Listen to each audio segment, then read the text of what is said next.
We've achieved our goals with Iran. I hope they'll negotiate.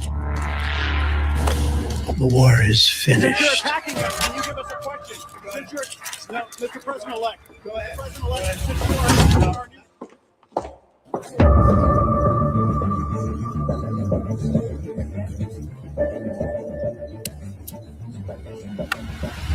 To the area.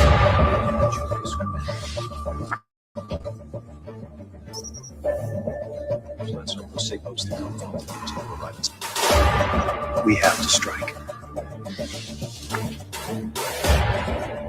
What's your plan? Iran must be divided.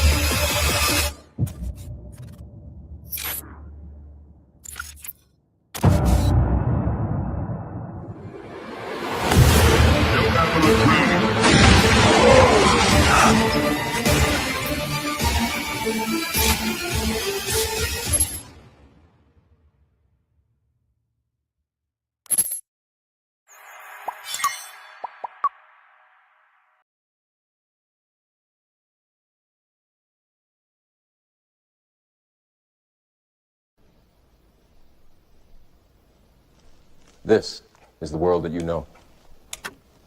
The world as it was at the end of the 20th century. It exists now only as part of a neural interactive simulation that we call the Matrix. You've been living in a dream world, Neo. This is the world.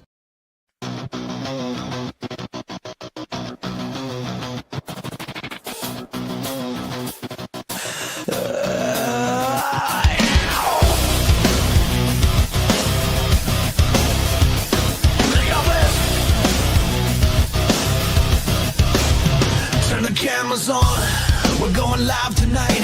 American pride and patriot fight. The white rabbit has taken flight. Knock, knock, sleepy Neo, this is for real. We're swallowing red pills left and right. Come and overdose with us Tuesday night. They say we're crazy, say we've gone too far, but we're just truth seekers under the dome. Don't be mad at us, Google Chrome. They laugh, they mock, they think we're insane. Please just use your effing brain. This is the UPC where real Americans are standing up, taking control of the matrix we keep dying for. You don't like it, you can leave. If you wanna complain, call the damn six screens, cause we're already detached from deep state machines. They say we're crazy, they say I've gone too far, ready to drown us with feathers and tar. If you're still in our country, we haven't gone far enough. They love to hate us, thinking we've gone insane, but we could care less, they don't know our pain. This is the UPC where real Americans are standing up, taking control of the matrix we keep dying for. You don't like it, you can leave. If you wanna complain, call the damn six screens, cause we're already detached from deep state machines. This is who we are, we bleed red, white, and blue. We're never gonna stop Trinity. This ain't no place for sensitivity, not even worried about our credibility. When it's all in flames, don't call me to light the flare. Don't call me to light the flare, because no one is coming to save us, Jesus Christ. Don't call me to light the flare. But if I say Christ is king, oops, I'm anti-Semitic too. This is the UPC where real Americans are standing up, taking control of the matrix we keep dying for. You don't like it, you can leave. If you wanna complain, call the damn six screens, cause we're already detached from deep state machines.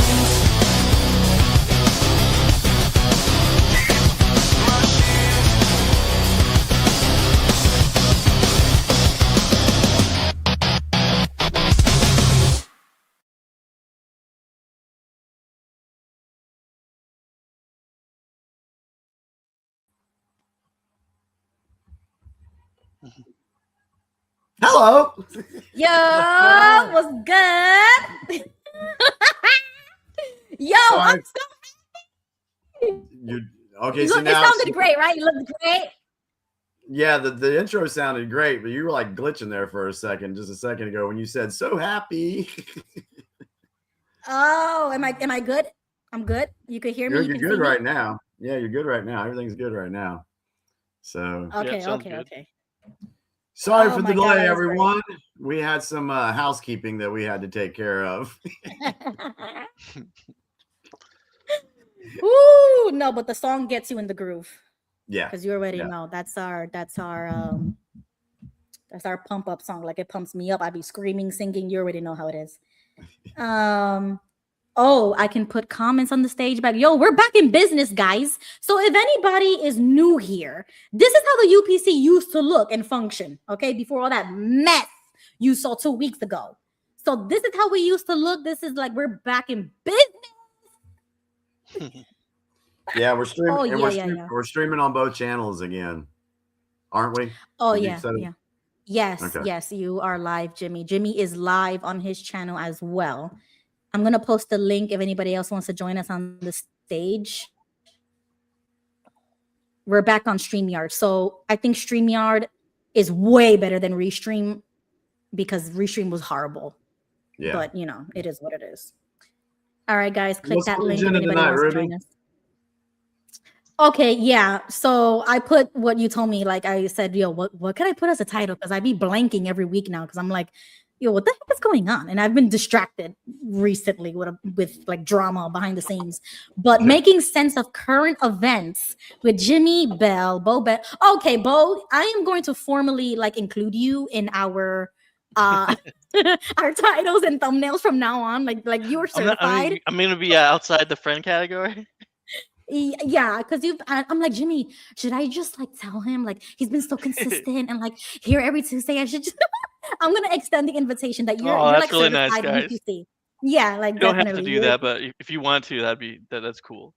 No, definitely. As long as you are here every Tuesday night, it's like the three of us from now on. It's me, you, and Jimmy now on. And Dave. Totally down. Hi, Dave. What's up, Dave? Yeah, it's you three and Dave. That's Dave's here. that's usually how it goes. It's just me, Nice, you like, know. okay, hi, Dave. Well, this is your second week here. If you show up, I every know. week, I even got my come on. beer ready to go for this live stream. So, Oh, look at You got the you beer, guys. I got the coffee. I Good forgot. evening, Leonard. And Leonard. What's up, Leonard? Yo, Leonard is an OG. He's been here for day one. Leonard, what's good? What's going on? How y'all doing? Nothing much. So, yo, thank God, Beau, I got the email up and ready. Thank God you emailed me because I was like, I don't even know what to talk about tonight. But your email came in clutch, bro, and the screenshots are hilarious. I have to show everybody. What Yeah. The special one. Jimmy knows about it, but the audience hasn't seen it. So I've got an idea, Ruby. This just hit me. What? Before we get into the meat of everything we're going to talk about this evening, let's talk about something real quick, just real briefly, that maybe a lot of people don't understand, they're not aware of, and it has to do with our health. When it comes to expiration dates, I know I'm totally throwing you all a curveball here. Hold on. Yeah. I'm throwing you a curveball. But this is kind of like the Maha thing, okay? So the expiration dates on our food, who follows those? I do, but there's a reason. You should. Okay. Oh, I know what you're gonna say, so I'll keep my reason to the end because I know. Yeah, so let me share my screen and just place it. This is just getting us started tonight, y'all, getting us into the swing of things before we go into the deeper stuff. So hang on a second, let me share my screen and let me share this with you guys and get what y'all think about it. Because I saw it, I was like, oh, that's interesting. I did not know that. There's an expiration date and there's a sell by date. So there's a couple of dates. And a best buy date too. Best buy date. Yeah. What it's supposed to taste like. Yeah. So let me get over into my X feed and let me just play this and this will get us started for the night. All right. So not scientists, not doctors. Not scientists, not doctors. When you find out who's really behind those numbers, everything changes. Here's something that might ruin your day. Those expiration dates on your food, they're basically made up. I'm not joking. The entire system was invented in the 1970s, and not because anyone was getting sick. Grocery stores wanted an easier way to rotate their stock. That's it. Before these little stamped numbers existed, your grandma would shake the milk carton, sniff the bread, and trust her own judgment. She was doing just fine. But then, the food industry realized something clever. Products labeled fresh sell for more money. Suddenly, everyone needed dates on everything. Here's where it gets ridiculous. There's no federal law requiring expiration dates on most foods in America. The only exception? Infant formula. That's the single product legally required to carry a date. Everything else? Completely voluntary. And it gets worse. About 20 different labeling systems exist across the country, because each state just does whatever it wants. California has different rules than Texas. New York disagrees with Florida. It's chaos dressed up as consumer protection. My favorite part? The original purpose had absolutely nothing to do with telling you when food becomes dangerous. Zero. Zip. Nada. It was inventory management for store managers, not safety guidance for families. Yet somehow, we've all been trained to treat these arbitrary numbers like sacred commandments. The milk hits its date? Straight to the trash. Yogurt says next Tuesday? Better not risk it. We've become prisoners to a system that was never designed to protect us in the first place. Makes you wonder what else we've been getting wrong, right? Well, those confusing phrases stamped alongside the dates are even more misleading. Sell by, best by, use by. They sound official and scientific, but the truth behind what each one actually means? That's where the real money-wasting confusion begins. Here's the thing most people get wrong. They see sell by and panic. They see best buy and toss everything in the trash. They see use by and act like the food will explode at midnight. But these labels mean completely different things. Sell by is literally just a note for the grocery store. It tells the teenager stocking shelves when to rotate products to the back. That's it. It has absolutely nothing to do with when you should throw food away. I learned this the hard way after tossing perfectly good yogurt for years like some kind of dairy-disposing maniac. Best Buy is about quality, not safety. It's the manufacturer saying, hey, this tastes optimal before this date. After that, still perfectly fine. Just maybe not quite as crunchy or flavorful. Your cereal from 3 months ago won't hurt you. It just might be slightly less exciting, which, let's be honest, describes most cereal anyway.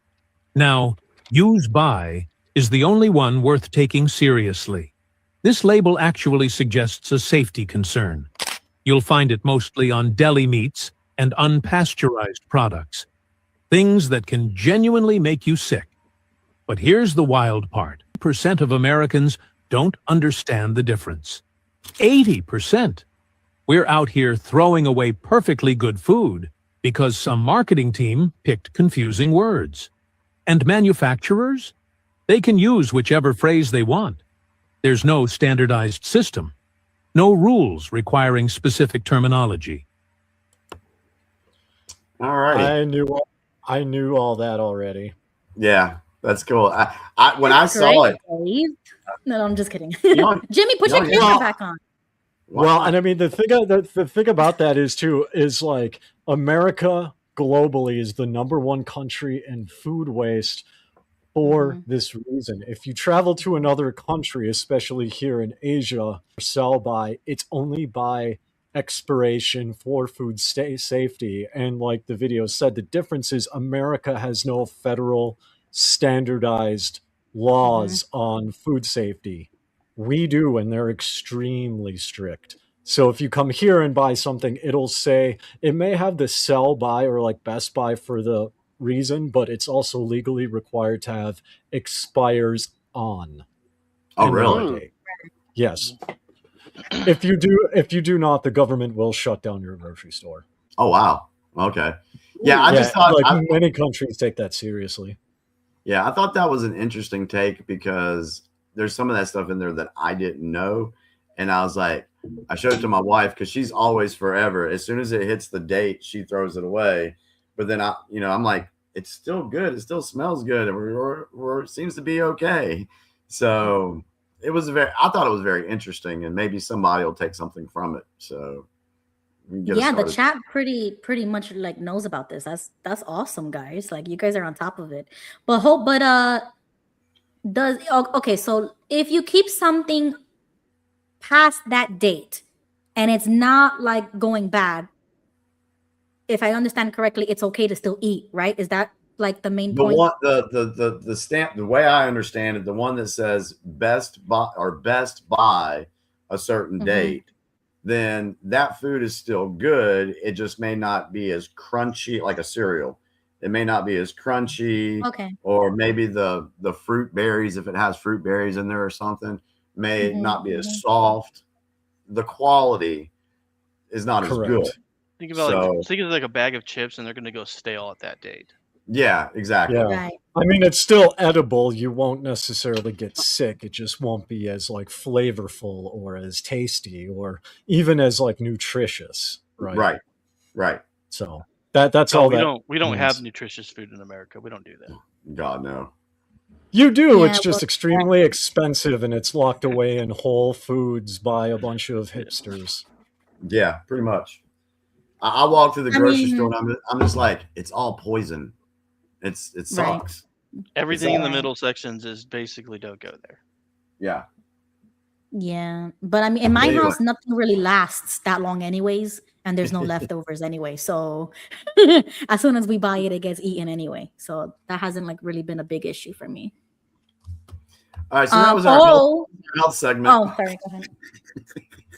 Wait. There is another Maha moment. Did you guys see that RFK Jr. finally passed the no soda, no processed things, no candy, no like nothing of that sort for the SNAP benefits? Did that finally go through? Yeah. Good. Finally went through. I'm curious to see how that will. Yeah. I'm very curious to see how that plays out, because I know, like, having been homeless in the past and like knowing a lot of people who are low income, even to this day in the US, like EBT cards, you can exchange them for cash. And even though it's illegal, literally everyone does it. Yep. So I'm generally curious to see what impact it'll have, if anything, because, okay, you can't buy these things using the EBT card. But if you do the shenanigans and get cash, you can still get those things anyway. Oh, yeah. So I'm but genuinely people are going to be curious less likely to want to use them if they're so restricted. They're less likely to want to buy them off people. Well, no, because it could be converted to cash, and they're not used for that anyway. That's not why people buy it. So usually people buy it, from what just my anecdotal experience, people buy it because so many stores allow it.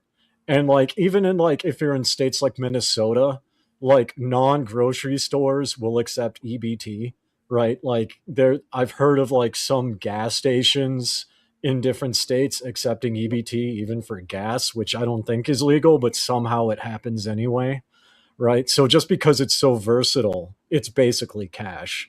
That's why people can exchange it for cash in the first place. The best approach would be to make it so you couldn't do that in the first place by separating EBT cash benefits from the EBT card. Because if you can't treat it like cash, you can't exchange it for cash, and therefore you can't cheat the system. Didn't we talk about this like a while back when we were mentioning how some of these grocery stores, retailers were like in cahoots with the government, allowing these things to be purchased with the EBT because we knew that money was coming from the taxpayers anyway. And because they were doing that, it was also giving them an opportunity to raise prices on things because they said there was so much demand. Do y'all remember having that conversation? Yeah, that was during like the toilet paper thing, I think, when like toilet paper was really, really short. Yeah, so I'm going to say this because that actually makes sense. I don't care if you people believe this or not, but I know one person who bought a TV from Walmart using EBT card. Stop I don't it. care. What state? I don't What care if you state? believe it. Didn't they used to be able to buy Minnesota. alcohol too? Ah, there Minnesota. you go. There you go. I don't Believe think it. they were they ever really. I don't think they were able to buy alcohol. I don't know about that. I don't think so. But I hope not. because of like what Jimmy just mentioned, that's actually interesting because if different retailers are in cahoots with the government, especially in blue states like Minnesota, which Minnesota I grew up in, it has a ton of fraud. It would not surprise me if some of these locally owned alcohol stores, if they accept EBT, that would not surprise me. Yeah. Let's go ahead and put a disclaimer on our show. We probably really need to do this from now on, Ruby. It just hit me. Yeah. What?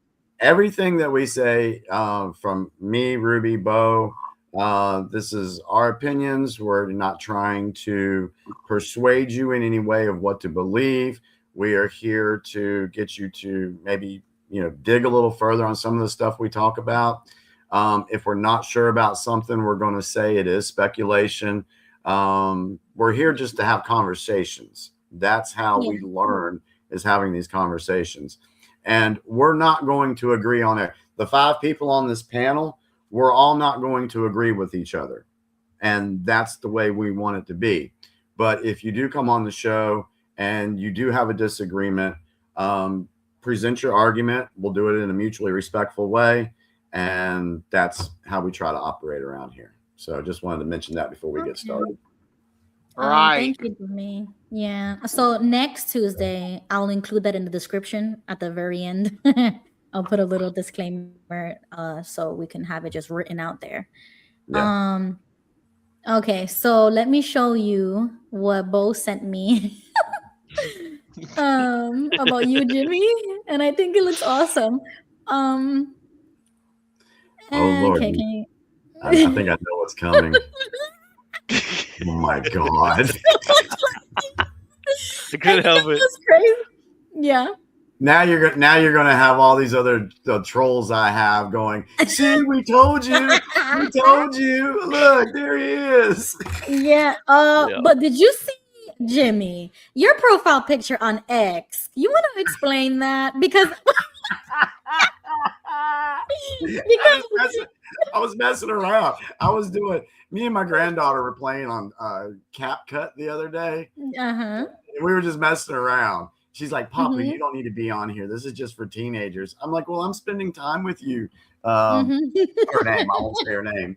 And so I did a CapCut on that particular. I can't remember what the title was, but that's the picture that came up. I was like, I gotta show everybody your profile. I'm gonna put this on my profile just for the hell of it. Yeah, we have to show everybody because I saw your profile picture and I was like, "Who the hell is that?" Because I check your things often, and I'm like, "Who's that?"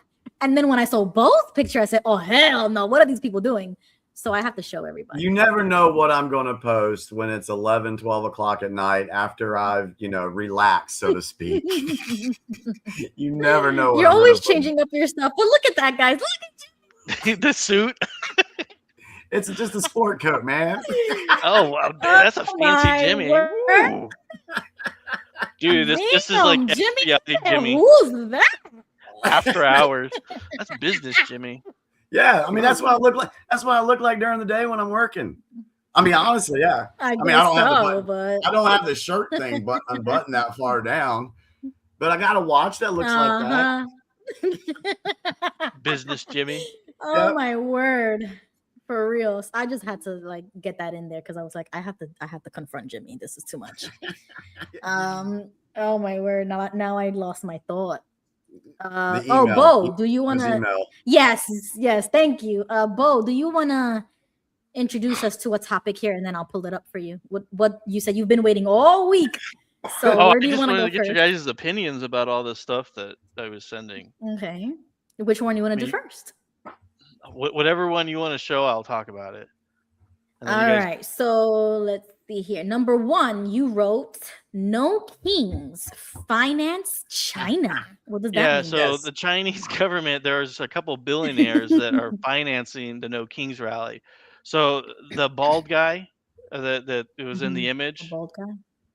Let yeah, me pull it up. Okay. Okay, this is the guy.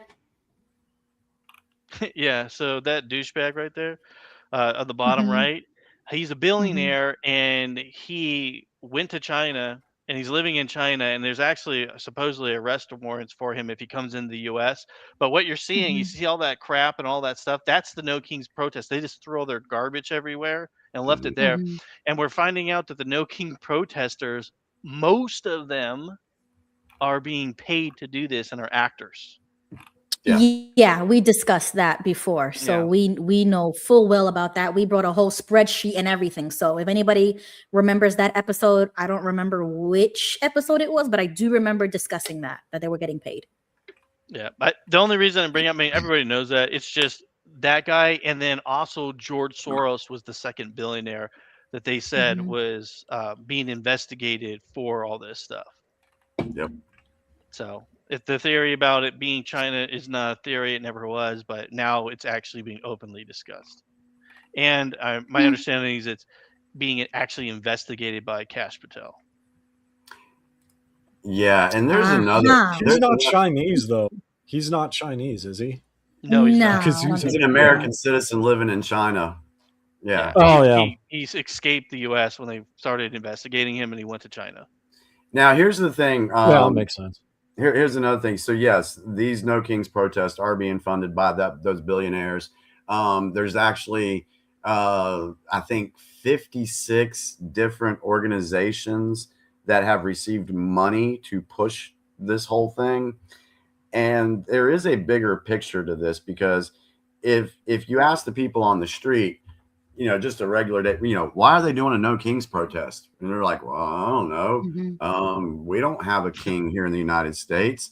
I mean, if I remember correctly, I think we were told at one point by a certain president that if you don't go out and get insurance, you're going to be fined for that.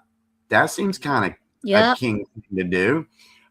We also have a situation where we were told, hey, if you don't get this thing in your arm, then you might lose your job or you're going to make grandma sick or whatever. That sounds like kind of a kingly thing that they're doing. So nothing Trump has done would denote him as a king, so to speak.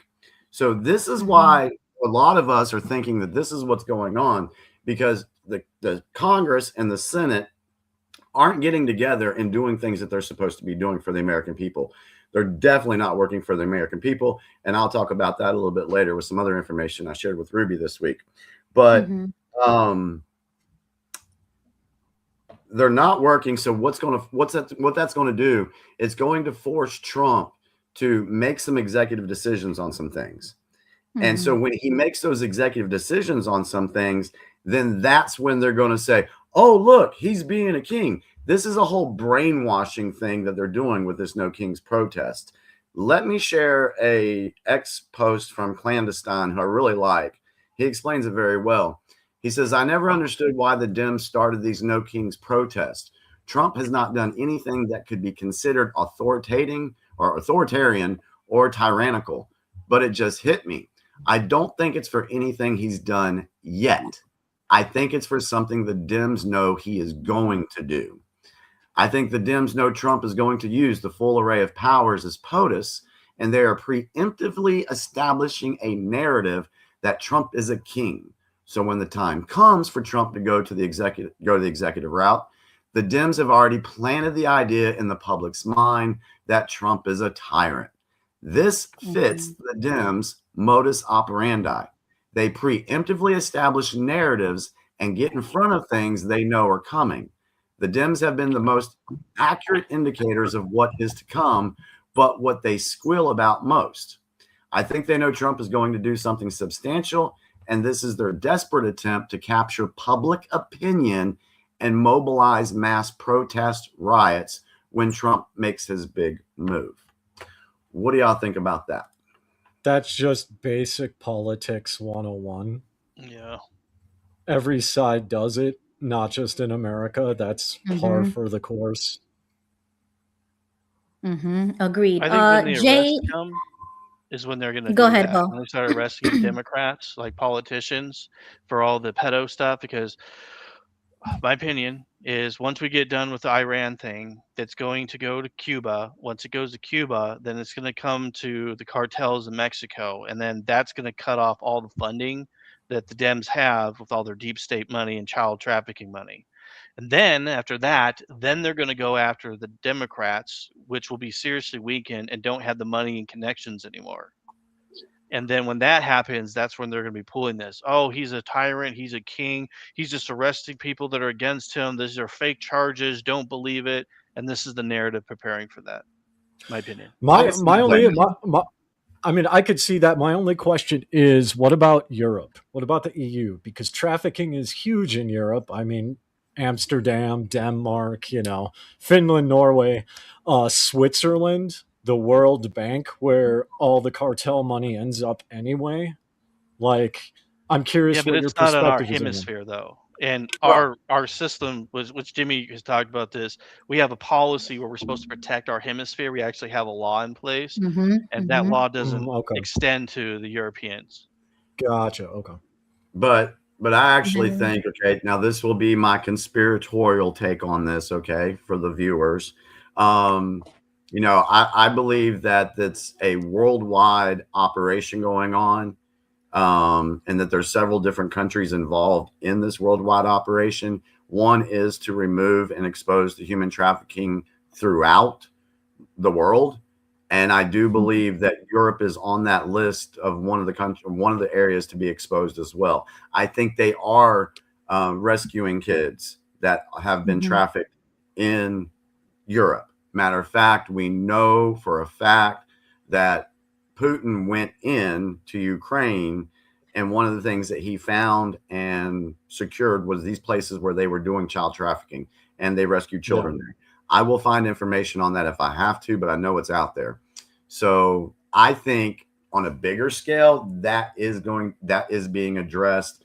It just hasn't gone public yet, in my opinion. Do you remember when Tim Tebow gave a presentation or something? He was speaking somewhere. I totally forgot, but they brought up a whole chart and the map was red, and he was the one talking about saving kids in that way. Dang it, I totally forgot. Well, Gail is here. Maybe Gail. Hi, Gail. Do you know what I'm talking about? Do you remember that? No, I'm sorry. I was trying to get on it. No, what did you say? What did you say? That recently Tim Tebow. I hope I'm pronouncing that correctly. Yeah. I got the clip right here. Okay, thank God. Okay, so he shows a map. He shows Congress a map with 338,000 unique US IP addresses sharing CSA material. And he spoke about this. So I just want to share it. Give me 1 second.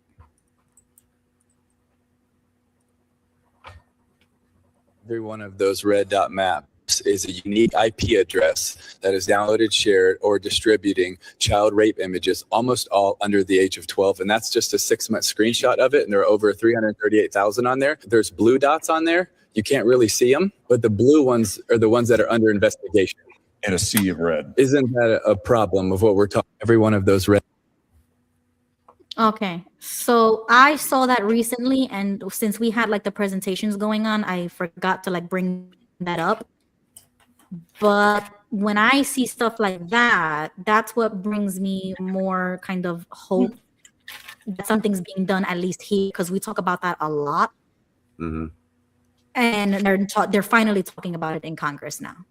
But why does it have to take this guy to do that? You know what I'm saying? Like, this should be something that's talked about regularly. You know what I'm saying? Well, like, they're not going to talk about it because, in my opinion, they're not going. The politicians are not going to talk about it because this is a way for them to, like Beau said, make money. And it's also a form of control for the people that are higher up than the politicians to keep these people under their thumb. So they're not going to talk about it. They don't want people talking about it. But here again, it's now coming out all over the place, and people are definitely talking about it. So that's a good thing. Yeah, can I make a comment? Then, Can I? Yeah, can go I ahead, add Gabe. to all this? Mel Gibson and Jim Caviezel, is that how you spell it? The guy who was starred in Sound of Freedom. Yep. They're working on a movie right now, and it's going to be about all the children that have been trafficked with Jeff Epstein. Oh yeah, I'd be leery about wow. so the guy who did the Sound of Freedom, that's Tim Ballard. Would be very leery about him because I'm he leery is about under him too. investigation. I'm Yeah, I mean, aware. like I was a part of the Mormon Church, and the Mormon Church excommunicated him for for his adultery under his couples ruse thing. So while I think we all agree, and this is the point I want to hammer home here, we all agree child trafficking is bad and should be stopped. Right. My only point is Tim Ballard should not be looked at as a hero. That is my only point. I agree with that. Agreed. Yeah. Has he been accused, or has there been something with well, not only is he being accused, but there's been his semen found on one of his employees' dresses that hasn't been investigated.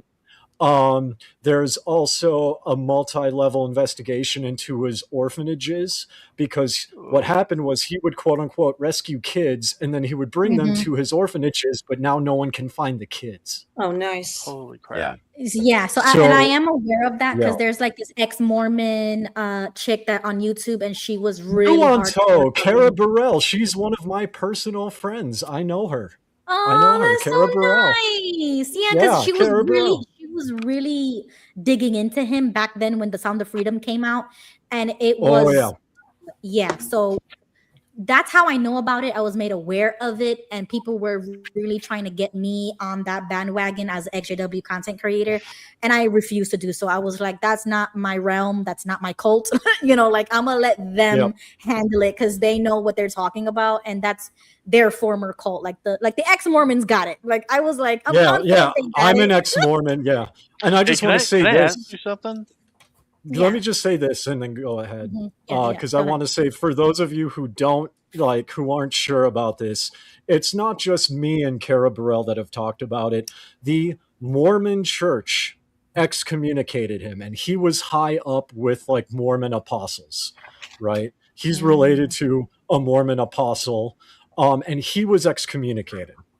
Glenn Beck, who is a Mormon, flat out said he was wrong and presented like a whole series of evidence as to why. Right? The U.S. government is investigating it. So it's not just me and a couple other ex-Mos that are like against it. It's the actual church itself that booted him out. And it's the U.S. government that's investigating him. Jeez, thanks for that. Thanks. Yeah, because they're trying to paint it as a witch hunt, but I mean, I got two questions about this. Go ahead, Beau. Go ahead. Okay, so first one about the Mormon thing. So when I had my presentation I did a couple weeks ago, why do Mormons have those golden bulls in their temple? Is that true that they stand for the 12? They do. So the golden bulls, yes, they represent the tribes of Israel, and I'm assuming you were talking about the baptismal font with like the font under. Yeah, that's the 12 tribes of Israel. And a lot of that is used for what are called baptisms of the dead, or proxy work. So basically, like a temple worker or like a missionary would take an active member like me, and I would, instead of them baptizing like a literal dead person, they would just say the baptismal rite with the name and baptize me in their place. Because the belief is that by me doing that baptism on their behalf, in spirit prison, some angel's going to go somewhere now and minister to that specific dead person. Why is it a golden bull, though? That's what I don't understand. That has to do, I think it's a mixture of masonry and just the tradition of the ancient Israelites, which I'm not too familiar with, but it has to do with like the history of the Israelites. Okay. I know that much. Because like a golden bull in their tradition is a symbol of ball.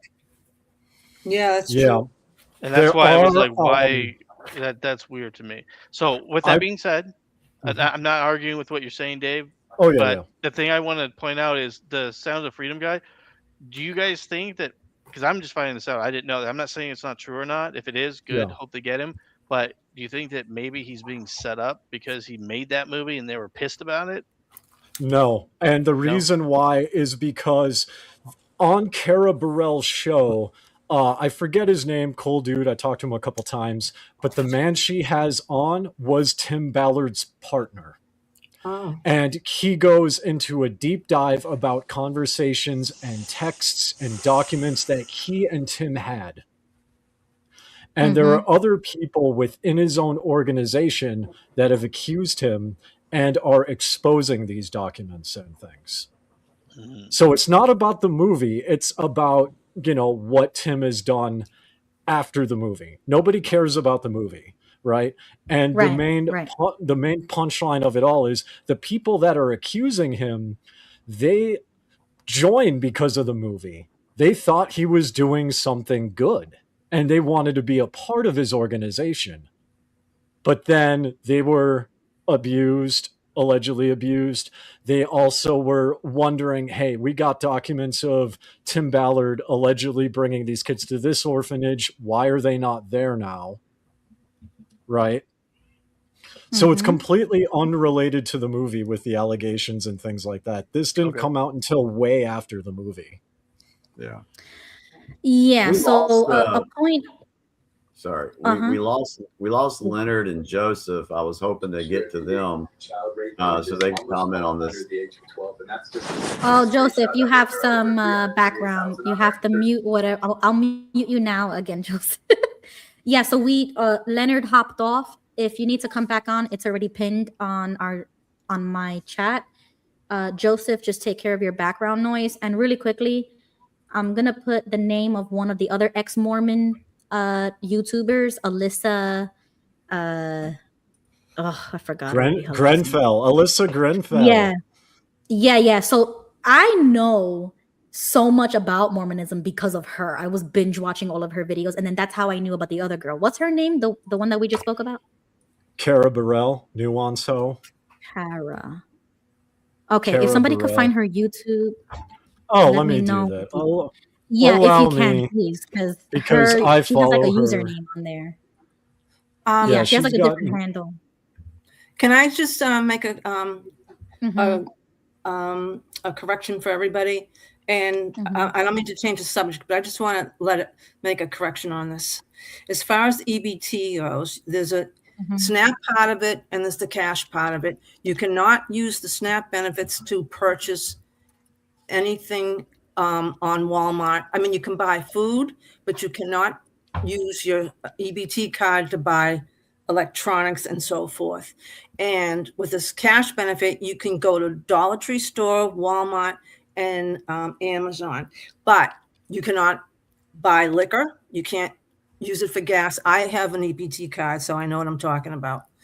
And you cannot buy any sweets. I picked up donuts and the EBT would not pay for the donuts. So there's certain things today because of all the fraud and the misuse and abuse of the cards, but there's certain things you cannot purchase with the SNAP benefits and the cash benefits. I wanted to clarify. Keep in mind, I did specify this was in Minnesota, which if you guys do a deep dive in Minnesota, it is full of fraud. We talked about Yeah, we did. We did talk about that already. Did you see We're what not they talking were about doing? Minnesota. We're talking about across the country in general.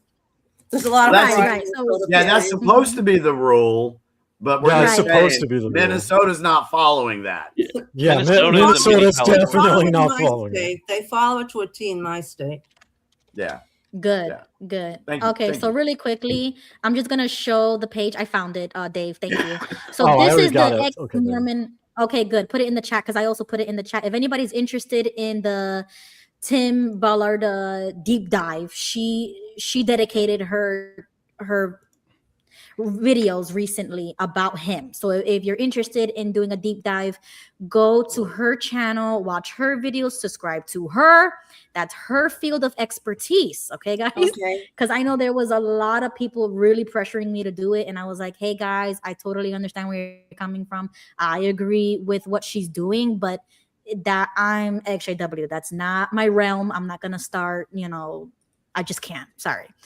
And then Alyssa was the other ex-Mormon. She talks about the religion in general, Beau. So that this is for you. My recommendation for you, Beau, is to look at this ex-Mormon's channel.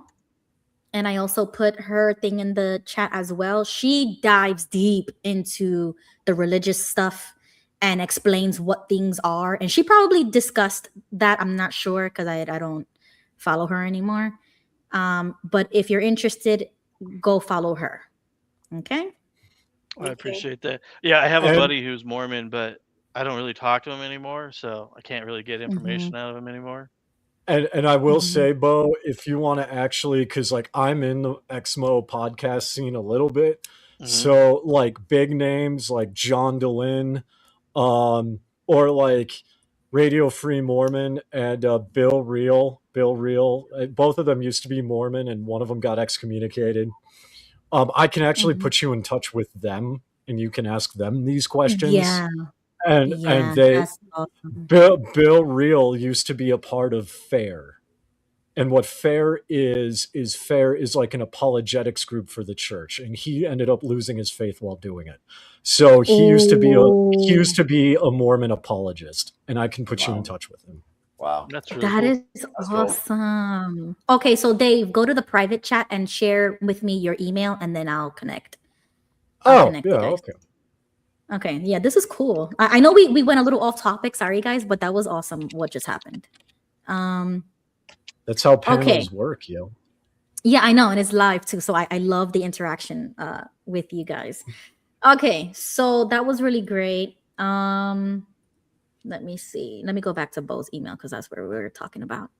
Okay, Beau, so back to your thing. Oh, the No Kings. Oh, yeah, sorry. I'm back on track. So JG said, I don't believe that the protesters are paid actors. This is an American freedom of speech, freedom of assembly, etc. Sounds like a right-wing dig against liberals. Who wants to attack this first? Because I'll attack it. I'll attack it because I'm going to be completely honest with you. I know people who protested for both reasons, and this is a problem because I know people in Minnesota who have been paid to do this. Right. I also, excuse me, I also know people who I went to high school with that went to the No Kings protests in Minneapolis, not because they were paid, but because they had personal reasons to. One of them actually knew Renee Good. No. Okay, one of them was like her personal friend, right? And so this is the problem, and this is why the media spins it this way on both sides, is because both things are true, but people can still argue about it because you are right. You are right that it is an American freedom, and you are absolutely right that not all of the protesters are being paid, and you can find many hundreds of thousands of people who are not being paid. But on the opposite side, you can find people who are being paid. And you can also find people who will openly admit that they're being paid. And you can go on websites to where you will see, hey, we need paid protesters here for the No Kings protest. There's evidence on both sides. That's why it's spun that way to and intentionally divide you, because you know you are right and you are factually right. Both sides. Exactly. Thank you so much, Dave. I'm so glad you're here, man, because I was about to rip it to shreds just like that. And, they call me rude and stuff. But Dave did it. Dave said it. But see, here's the thing. I'm not ripping it to shreds because JG is 100% correct. So JG's not wrong. The other people aren't wrong. The problem is you're arguing the same coin from the opposite side. Yeah. Right. And what we try to do at the UPC is for you to see the other side without judgment or bias or anything. That's what we try to do here, because I see things from those lenses from both sides. And we already discussed this. You see, this is the thing that gets me, is that we already had a whole episode about this. We brought up the spreadsheet, like Jimmy, like we really did that, Jimmy. You know what I'm saying? Yeah. And it's like Yeah, I people remember. still want to say, oh, well, this is just something else, X, Y, and Z. There has to be a reason. Like, no, we talked about this. We showed how it is manufactured. Yeah, and we showed the evidence of, you know, the people that were funding it and where these different organizations were getting money from and how that was flowing down to these protesters. We showed that already. I can't remember what episode it was, but yeah, there is money involved. Do you honestly think that they came up with these nice printed signs in 50 different locations all at the drop of a hat? Well, and the key thing about that too, because I was in Minneapolis during the time of the exactly. The key difference is the George Floyd riots, because I was living in Minneapolis during this time. If you look at the protests of George Floyd across the country, they look nothing like the No Kings protests, because BLM was the only one that had any uniform anything. The protests in Minneapolis and St. Paul look fundamentally different than in even other parts of Minnesota, Mankato, Duluth, Brooklyn Park, all these different cities. BLM signs were the same, but you also had people who literally just wrote a bunch of shit in like crayon or permanent marker and just showed up. Could I ask a question about this though? One thing that I did notice, though, you said they're not uniform. I did see, and I saw it here because they were down the street from my house. People wearing these costumes of like unicorns and shit. Okay, and they were everywhere. Every single state that was doing this, and I saw them all, and I'm like, I don't know what that has to do with No Kings. So I was actually on a podcast called Just the Guys, and we talked about it. And one of the guys that was on there said that it's a vibe, right? And I agree with him, right? Because it's like, he said it like, and I'm going to paraphrase it, but he said it's the band that plays before the other bands for the rest of the concert, right? And like, it's a party, right? People are treating it like a party. Exactly.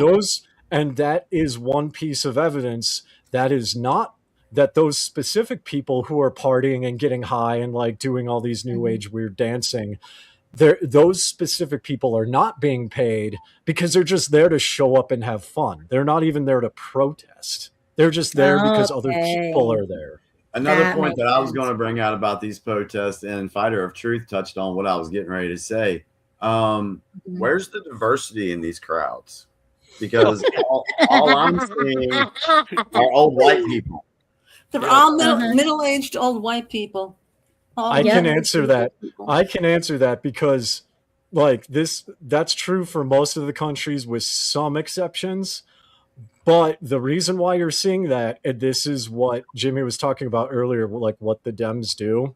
I've been seeing on Facebook from like my American friends, this is a white person protest because if black people protest, then they would be abused by the system. So we go in there. How convenient. How convenient to say that. Oh boy. Hey, I'm just saying what I've seen on Facebook. I don't know if it's true across the board, but at least from those people making those posts, that's their mentality. All right, so that's their explanation. Repeat that again, Dave. What are they saying? They're saying, I can't find it because it's buried, but they're basically saying that, you know, we march in the name of black people because A, either black people have done enough with the civil rights protests, or B, their lives would be in danger. Right. So it's basically hinting at like this white privilege. Like we protest because we have this white during privilege. BLM riots, when they were burning houses down and killing kids, they didn't have a problem then. Right, so I have a hard time with that one. Okay, so this guy in the chat, I don't know how to pronounce this, Ravok. I had heard what he said though. Okay, he says, to be honest, that's perfectly fine. I'm glad to see whites out there. I'm a black male.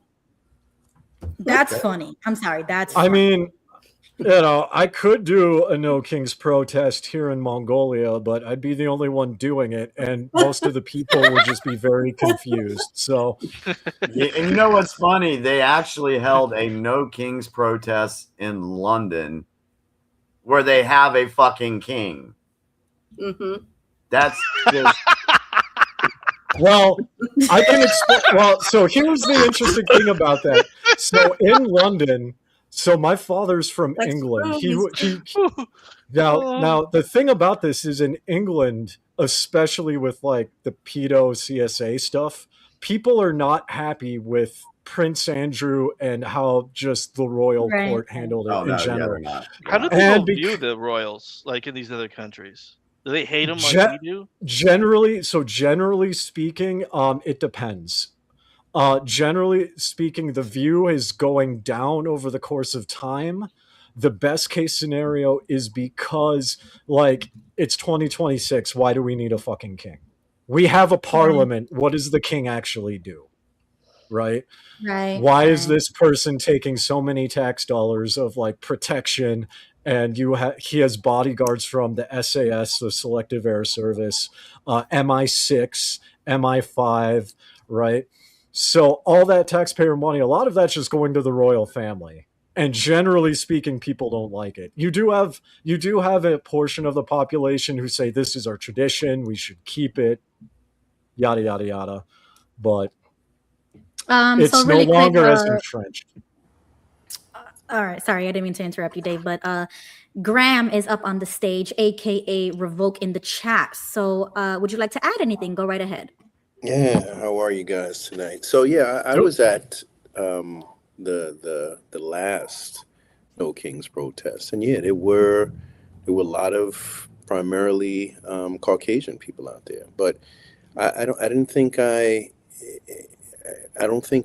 looked at it from that standpoint. I was actually glad to see that from a standpoint of that they were standing up for something, and that these, to be honest with you, these older white folks who, a lot of them are set. They have their pensions, they have their Social Security, and they've done well in life. You can tell, it's not a whole lot of poor people out there per se. I mean, I'm no judge of their financial backgrounds, but the fact that they were out there and standing for something when they didn't need to be out there standing for something, and they're standing for people who at the end of the day are also being oppressed. And whether it was for Black people who, and I hate to say it, some of my own people don't, we haven't done a good job of standing behind some of this stuff,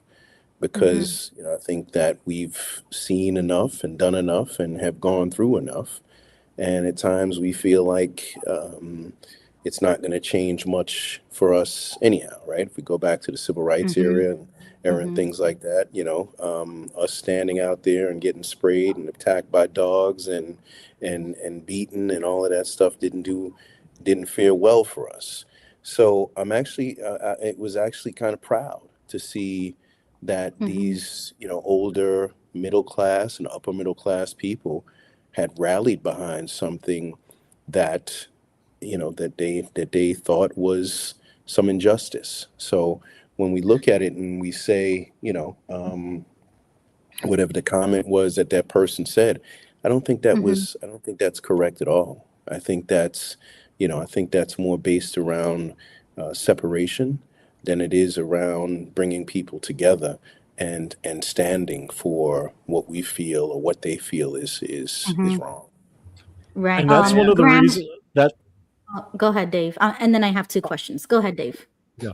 So I want to I definitely agree with Graham there, because I actually there's a difference between the George Floyd protests and riots. I actually went to the George Floyd protest because of obvious reasons. The Amish came out over I-35 and sung prayers, right? There was a whole thing there. So the Amish were there. The Amish don't leave. I didn't even know we had Amish in Minnesota, but they were there, right? So everyone came out on the fact that, and I think Minnesota got it right at the end, where there is a lot of corruption in MPD. I have stories of when I did drugs, and I can name police officers I did drugs with.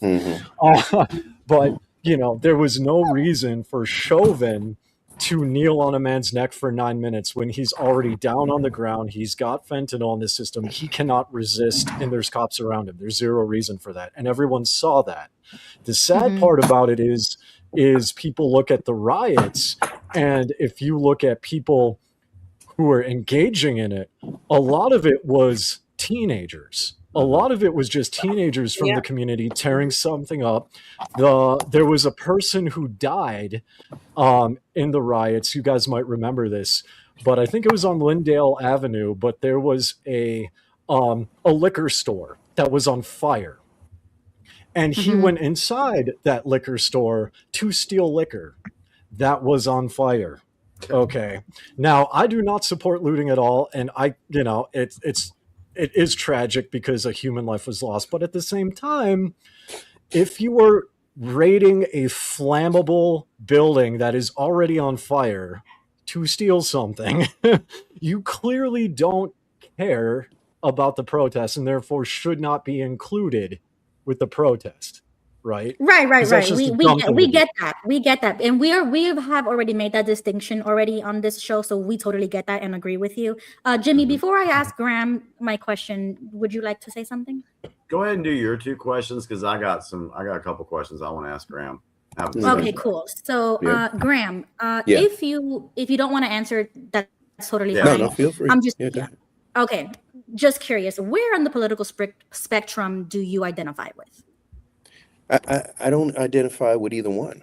I'm very neutral. I want to focus on right, not wrong. I want to focus on what's fair, what's equal, what's just. If Obama was doing something that I thought was wrong, I would be the first person to call him out on that. And I think that standard should be held to both accounts. We shouldn't be, even as Americans, we are Americans. It shouldn't be held to a political party where we just close our eyes on what we see is wrong. And even just to jump in it, I've got friends who are who call themselves smart, and I'd like to say I'm proud to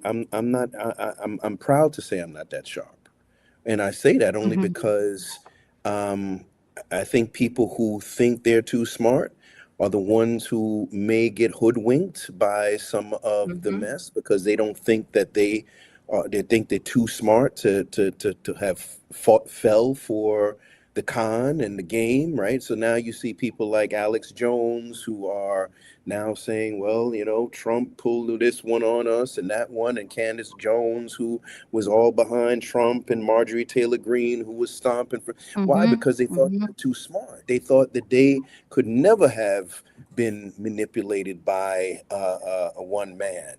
And now they're so-called waking up, and they're like, whoa, okay, we fell for this, but yet they won't fully even acknowledge that, right? I mean, they get to a point where there's that red line, but they don't go all out and say, man, this guy is a con man. He's a this, he's a that, he's a child molester. They won't go there that far, for hopes that there's some redeeming quality, and that who wants to admit that they were wrong. Right. So let me ask you. So it's safe to say it'll be safe to say that you're moderate, right? Because you said neutral. But do you vote? And if you do you vote blue or red or third party? No, I don't vote. I don't vote. Okay.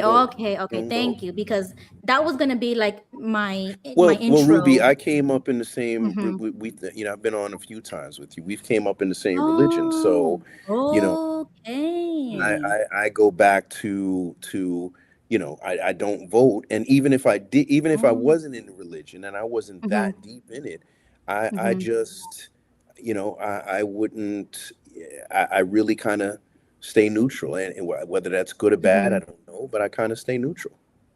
Okay, yeah, that was gonna be, because that's like my disconnect, and if you watch me, you've probably heard me say this before, but if you don't vote, how do you think that there's going to be any change? You're So right. if you You're do right. attend this protest, like great, I'm all for that Yeah. participation and like to let your voice be heard. You're right. But it's like, You're right. what is it for? It's No, done you're in right. vain, honestly, You're right. because you're not voting towards a change. You're not a part of that change. At least you're You're doing right. it in practice, in person. Like, No, you're right. totally You're right. applaud you for that. You're right.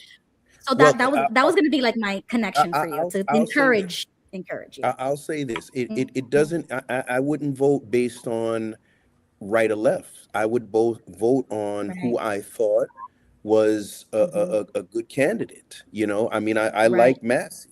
You know, Me too. I love him. Yeah. I've liked Bernie Madoff. Not Bernie Madoff. Bernie Sanders. You know what I'm saying? I've liked. You know, slight difference there. Yeah, word. Like, huge difference. Well, Bernie, when there was the other choices, right? So when he was running against Hillary, I would have taken Bernie over Hillary.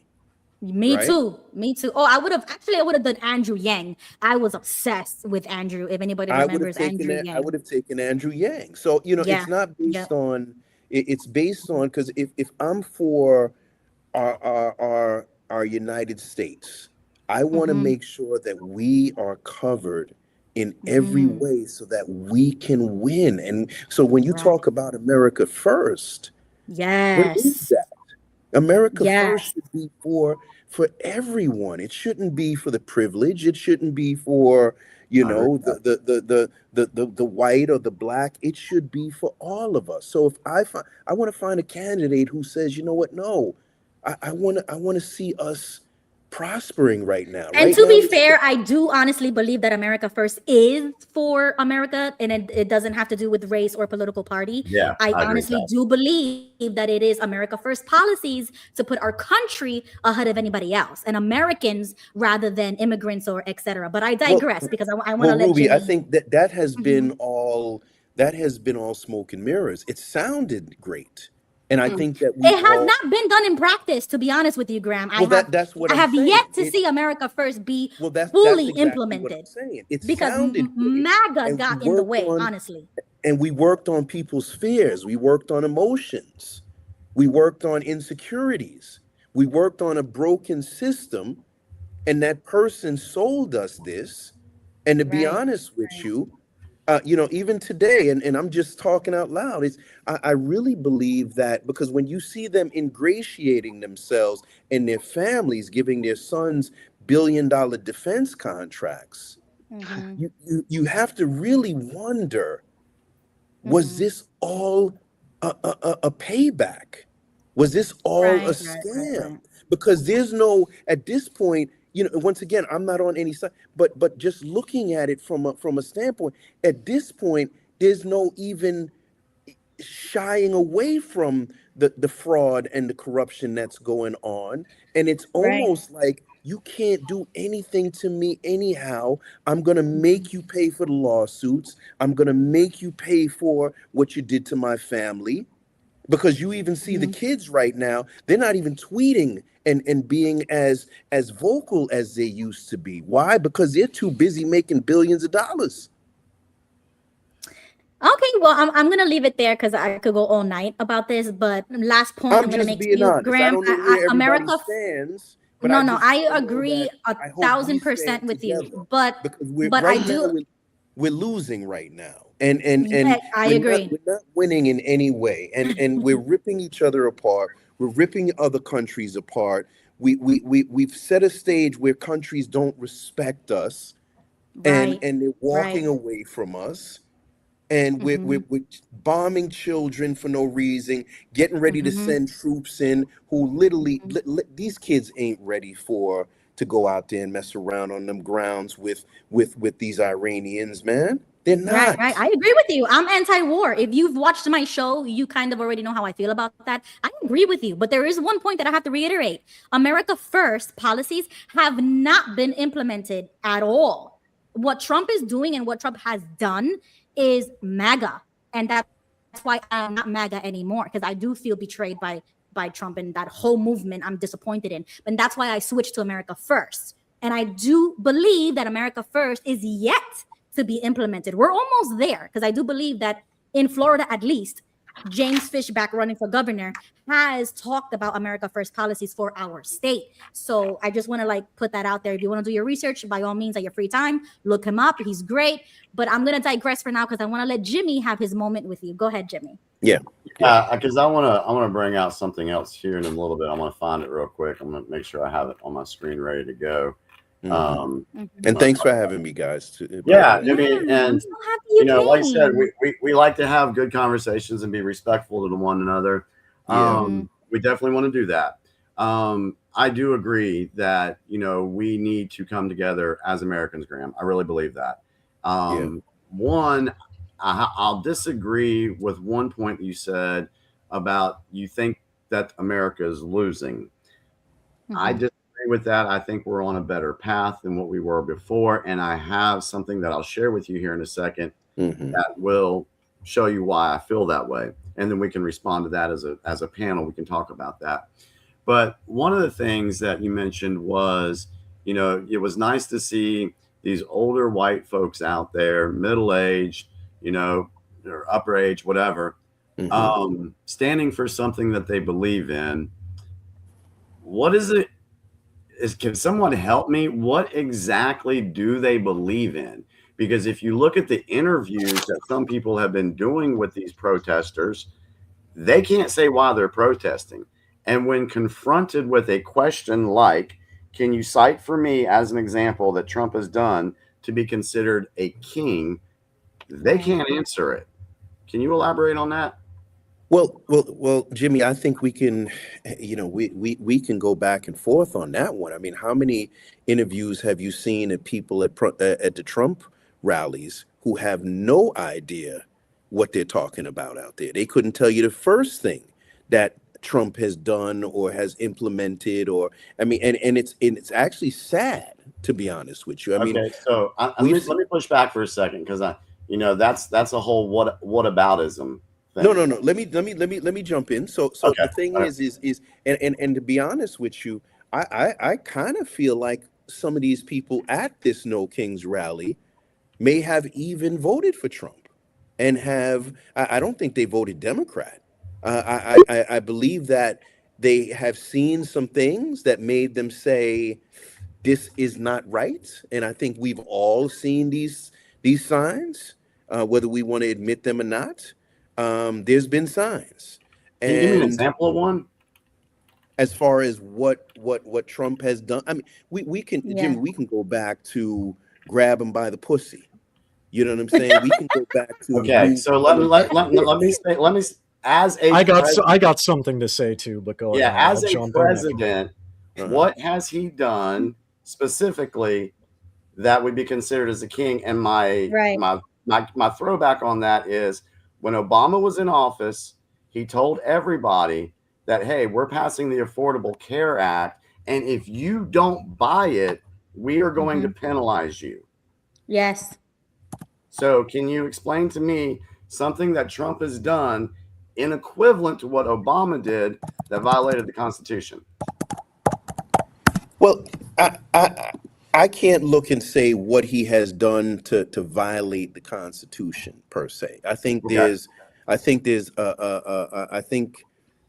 a plethora of things that they will look to impeach him for very soon. That I'm sure they will say he's violated constitutions. I think that aren't we in a so-called skirmish right now that is really a war that didn't go through Congress, didn't get approved through Congress? I hate to push back on you with that, but every president has done military actions and haven't gotten congressional approval for them because it's in the War Powers Act of 1973.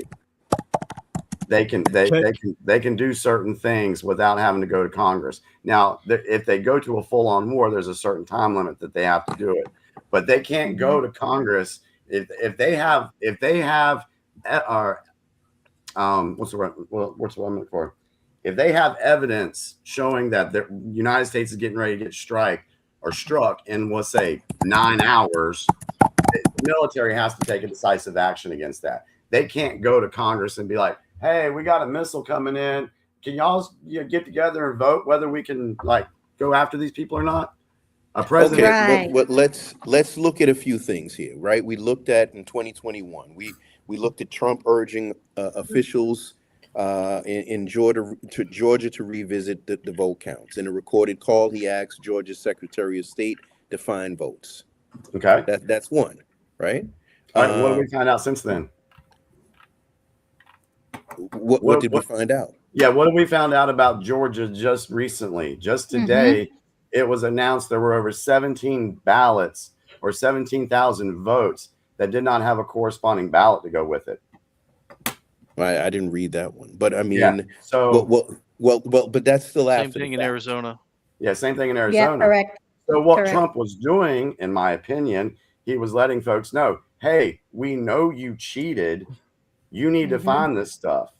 And everybody got on board with, oh, Trump told Raffensperger to find the votes. Oh, he's manipulating the elections. Again, that's the mainstream media gaslighting people to put it in their heads, just like this No Kings protest, that, oh, Trump was trying to overturn the election, when we have documented evidence now, and it's been coming out heavy for the last 2 months, that there was corruption and cheating in the 2020 election. Can I jump in real quick?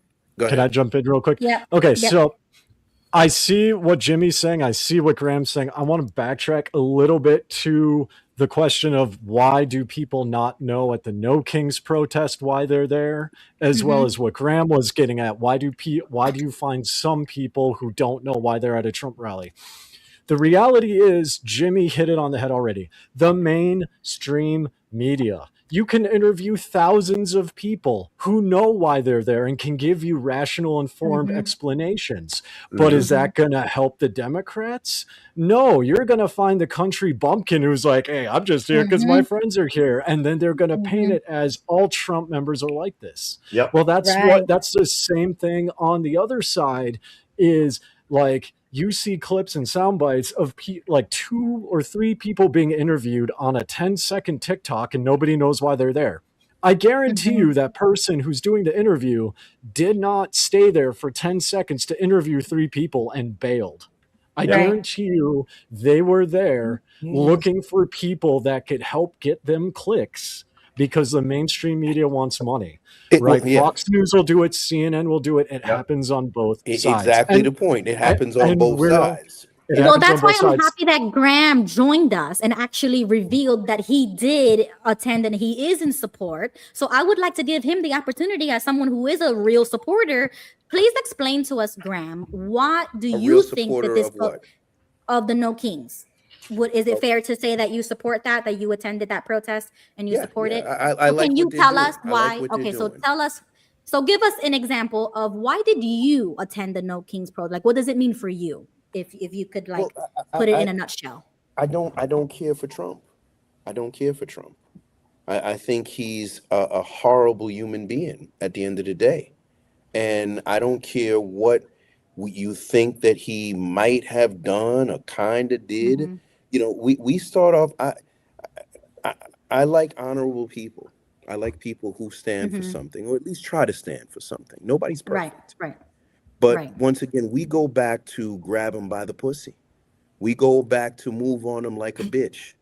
We go back to making fun of the little paralyzed man. We go back to having these. I mean, if you look at the cast of characters that Trump has pulled out of the air that surround him, whether they're pastors, preachers, rabbis, or whatever it might be, he has far from picked any of the best people, as he said. The man is everything that we should never want to be about. I mean, when he talks about how smart he is in school, he was the best in this, he was the best. Yeah, he in brags. that. He brags a lot. But is there any other reason other than your dislike for him as a person? Is there any other reason that you can think of? Right. So I'm trying to dig for something here. That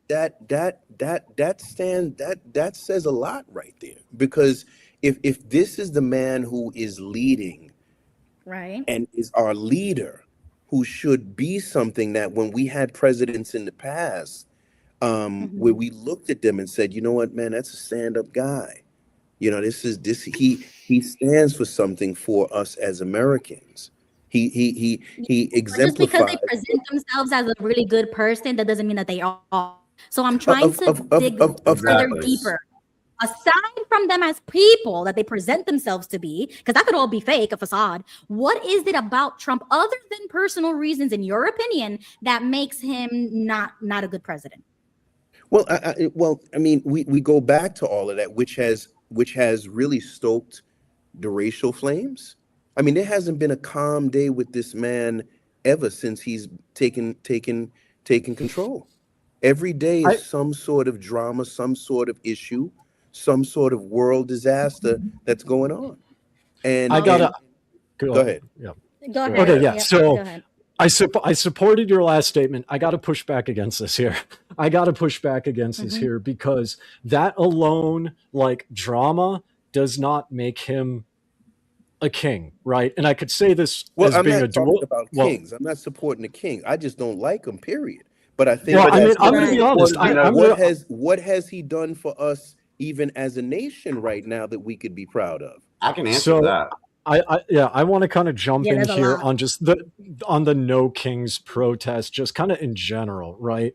Because I'm on your side in that I'm not a fan of Trump, but I am gonna push back on the argument of just the No Kings protest in general on the same basis of what I said on the other political podcast, and that is Americans don't know what a king or a dictatorship is. I'm There's sorry. a lot Hold of on, typing going on. Graham, are you typing? Because we could hear it like super Oh, loud. I'm sorry. Oh yeah. So Okay, I'm sorry. at the All right, so- office, and I'm still at the office, right? Go ahead. Oh, it's all good. Okay. So Just wanna let you know, like mute yourself if you're not talking. Okay, go ahead, Dave. so back to my point is I disagree with the concept of no kings, and I have a theory about this. Because Americans don't know what a king or a dictator is. I say this as a dual citizen of England. I say this having been raised in India, and I say that now living in Mongolia. If any American thinks Trump is a dictator, come here to Mongolia, litter in front of a policeman, and you will end up in a gulag. We still have those here. The prisons have not been updated since 1970s, and you're not guaranteed a lawyer. You're not guaranteed human rights here. Right. So this isn't against you, Graham. This is more just against the No Kings protest in general, where Americans don't know what a true dictatorship is. I live next door to China. Okay. Exactly. Thank you. Here's what I think the No Kings protest is. And this is my honest opinion as a. Oh, Lord, what happened to him? Oh, you glitched, Dave. If you can still hear us. Am I here? Am I Okay, here? you're here. You're back. here now. Go ahead. Oh no. Dave, are you still here? He might come back in a second. Yeah. Dang, and he was cooking real good. He was cooking it up, man. Right, Dave, you're Okay, back. Dave, you're back. Am I back? Okay. I don't know what's going on. It could be I'm running a VPN. I might have to bounce. Bro, but you we'll cooking. see. That's what it is. The agents don't like it. You already know. So well, no, it's probably my VPN. But so here's what's going on. As a Hindu person, I think the No Kings protest is less a protest against Trump and more against the Judeo-Christian values of America, because Trump does not claim to be king. Right. People who are MAGA don't claim Trump is king. They claim Jesus is king. Right. And if you look at what the Democrats and the liberals are against, they're against the laws and morals and values that they perceive to be of Judeo-Christian origin, like gay marriage, as an instance. I can't say for sure. It's really odd to me that they would say no kings as opposed to. I froze up again. Ah, man. Sorry, Dave. If you could hear us, you're glitched. Sorry, man. He'll come right back. He'll come Dang right back. it. But let me jump in 1 second. And while and I understand his point, and I appreciate his point. Right. Trump would love to be king. He really would. And he has said things of that nature.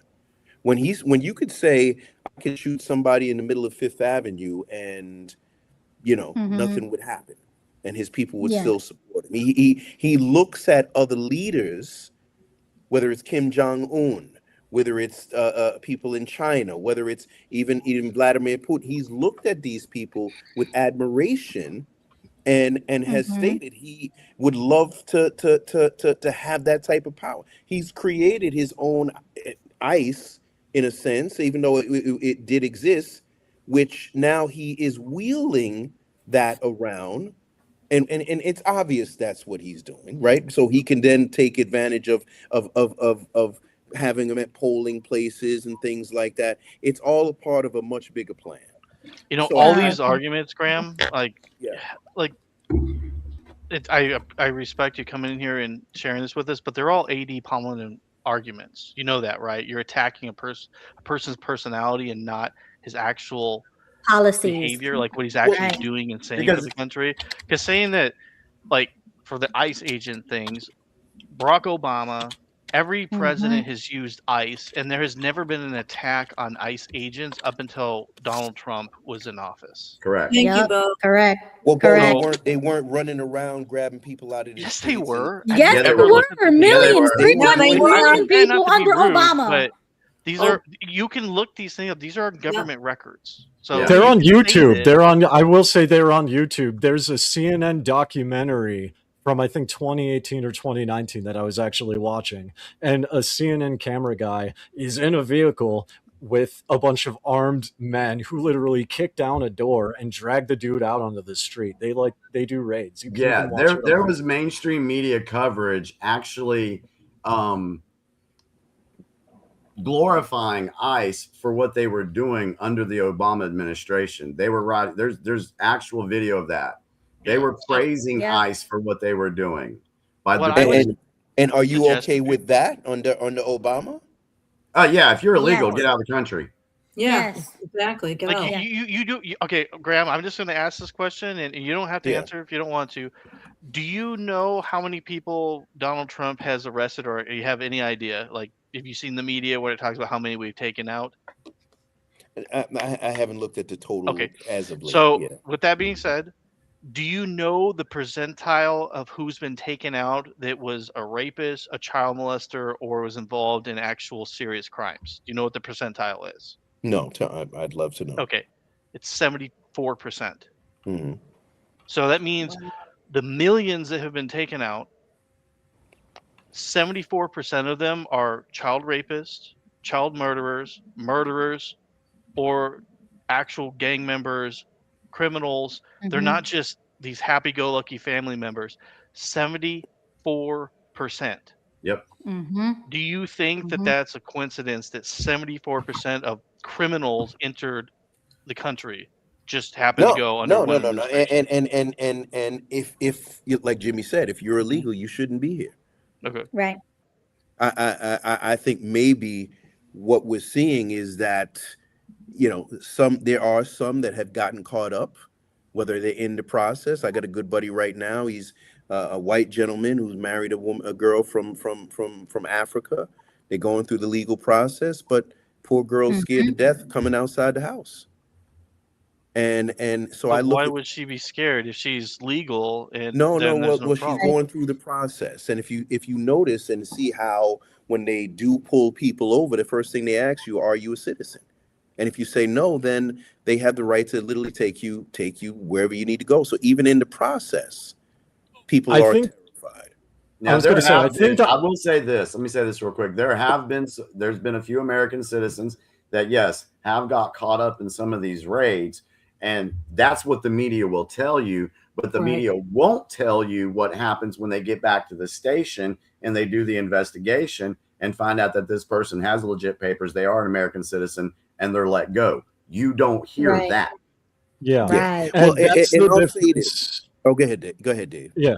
I just want to make this point real quick because I have my F1 residency in my phone, right? I went through the legal process here in Mongolia because I'm married to a Mongolian citizen. The way the U.S. does it, Jimmy Bell is right. Yes, there are horror stories, but you don't hear about how it generally works. I overstayed my 90-day visa when I first moved here. by like 3 days, right? 2-3 days. It wasn't anything major. The difference between America is they will work with you or they will let you go. What ended up happening was we got a phone call and a visit from local law enforcement saying that I overstayed my visa, never mind the fact that government buildings were closed during the holiday Nadam, right? So I had to go to the Mongolian embassy. There were armed guards with AK-203s, and they say, you have 10 days to leave the country and come back, or we will make you leave. Right? Nice. Now, America, and that's for overstaying a visa accidentally. I don't want to think about what happens to people here who come in illegally, right? And I do agree with Graham as well to a point that there are horror stories and there are ICE agents who are committing crimes against people that should not be ICE agents. That is also a thing too. The problem is the media is going to spin what gets the most clicks in their favor and push it off as either Trump, ICE is 100% evil. Look at all these bad things. Or they'll spin it and say ICE is 100% good. The reality is it's much more murky, although it's kind of like this necessary evil, right? Personally, I think if someone overstays a visa or they get kicked out, there shouldn't be these warehouses for them. Just squash them on a plane and kick them out, because it's cheaper on the taxpayer money to cram these people on a plane and fly them out the same day than it is to house them for 8, 9, 10 months. Yep. And when they're flown out of the country immediately, bad ICE agents at these warehouses can't abuse women and get them pregnant, which is also documented. Right. So I agree. Yeah. So Dave, let me ask you. So once again, as a leader, there's good being done by certain organizations, and there's some things where I would love to see that leader who's at the top address these things in ways where we could feel a little bit more comfortable. And I say this because, once again, when you look at someone who was shot dead, who didn't need to be shot dead, and everyone underneath that leader and that leader himself has not said, hey, you know what, we really need to take a look into that. You know what, we didn't ICE is not here to be this or that. We're really here to really focus on these illegals. So when we look at that, and especially as a black man, and I'm not pulling a race card, but Dave, I used to live in Orlando, in a really nice area, and I remember I would go walking, and I would wonder to myself what I would do if I was pulled over every time I would walk, because I was like, you know what, because it's something that, Caucasian people or other races, they don't live with this every day. So especially when black people see what's going on with ICE, we're like, ooh, you know what I mean? Yeah. No, I get that completely, because I spent a lot of my life in Minneapolis, and again, being a part of the George Floyd process. So I completely get that angle. I'm even familiar with the talk that black parents give their kids, right? Yeah. On what to do. Yeah, I'm familiar with the talk, right? You know what I'm talking about. Of course. Exactly. So this is part of why I don't like Trump. And to me, and this is just my opinion, it looks like incompetence, because on the one hand, a leader should get things done. But on the other hand, it's the people, ultimately the buck stops with him when it comes to ICE, because he puts people in charge of ICE who are supposed to manage it. It's federal. So, it's federal. It's federal. Exactly. Yeah. And so ICE is operating in a different way from what I'm seeing than it has in other centuries, other eras, other presidencies. I agree. Right? I mean, other centuries. And that's concerning to me. And I'm bringing up this side of the coin too, because even though it's not as bad as other countries, I have, I don't know, there's this feeling that I have that it could go really south really quickly. Right. Because ICE does have a use. ICE has a function, Right. and I don't think we should get rid of that function. The Right. problem is who is in charge of that function and who takes responsibility for that person in charge, right? So I definitely think ICE But does need hold to be on, there. because sorry to interrupt you, Dave. Hold on, because Graham just said that he wasn't going to pull out the race card, but he did make a racial comment that white people don't have the same type of fear. And Jimmy was going to make a comment about that. Jimmy, do you want to make a comment before I do? Well, one, I don't think any American, anybody should have to have that feeling, or have that talk with their children. And that sucks. I hate that. However, there is the other point of, has that been something that's been done to intentionally condition folks like Graham to feel that way? Right, fear mongering, right? Yeah, is there some type of fear? I mean, look at the rap music. The rap music's all been, F the police, F this, blah, blah, blah, blah, blah. And we know through the research that we've done that rap music was actually put into the Black community by the CIA. We do know that as a way to desensitize that. So were they purposely doing something to divide the Black community when it comes to the relationship with police officers? Because it hasn't been done to other races. Why this one?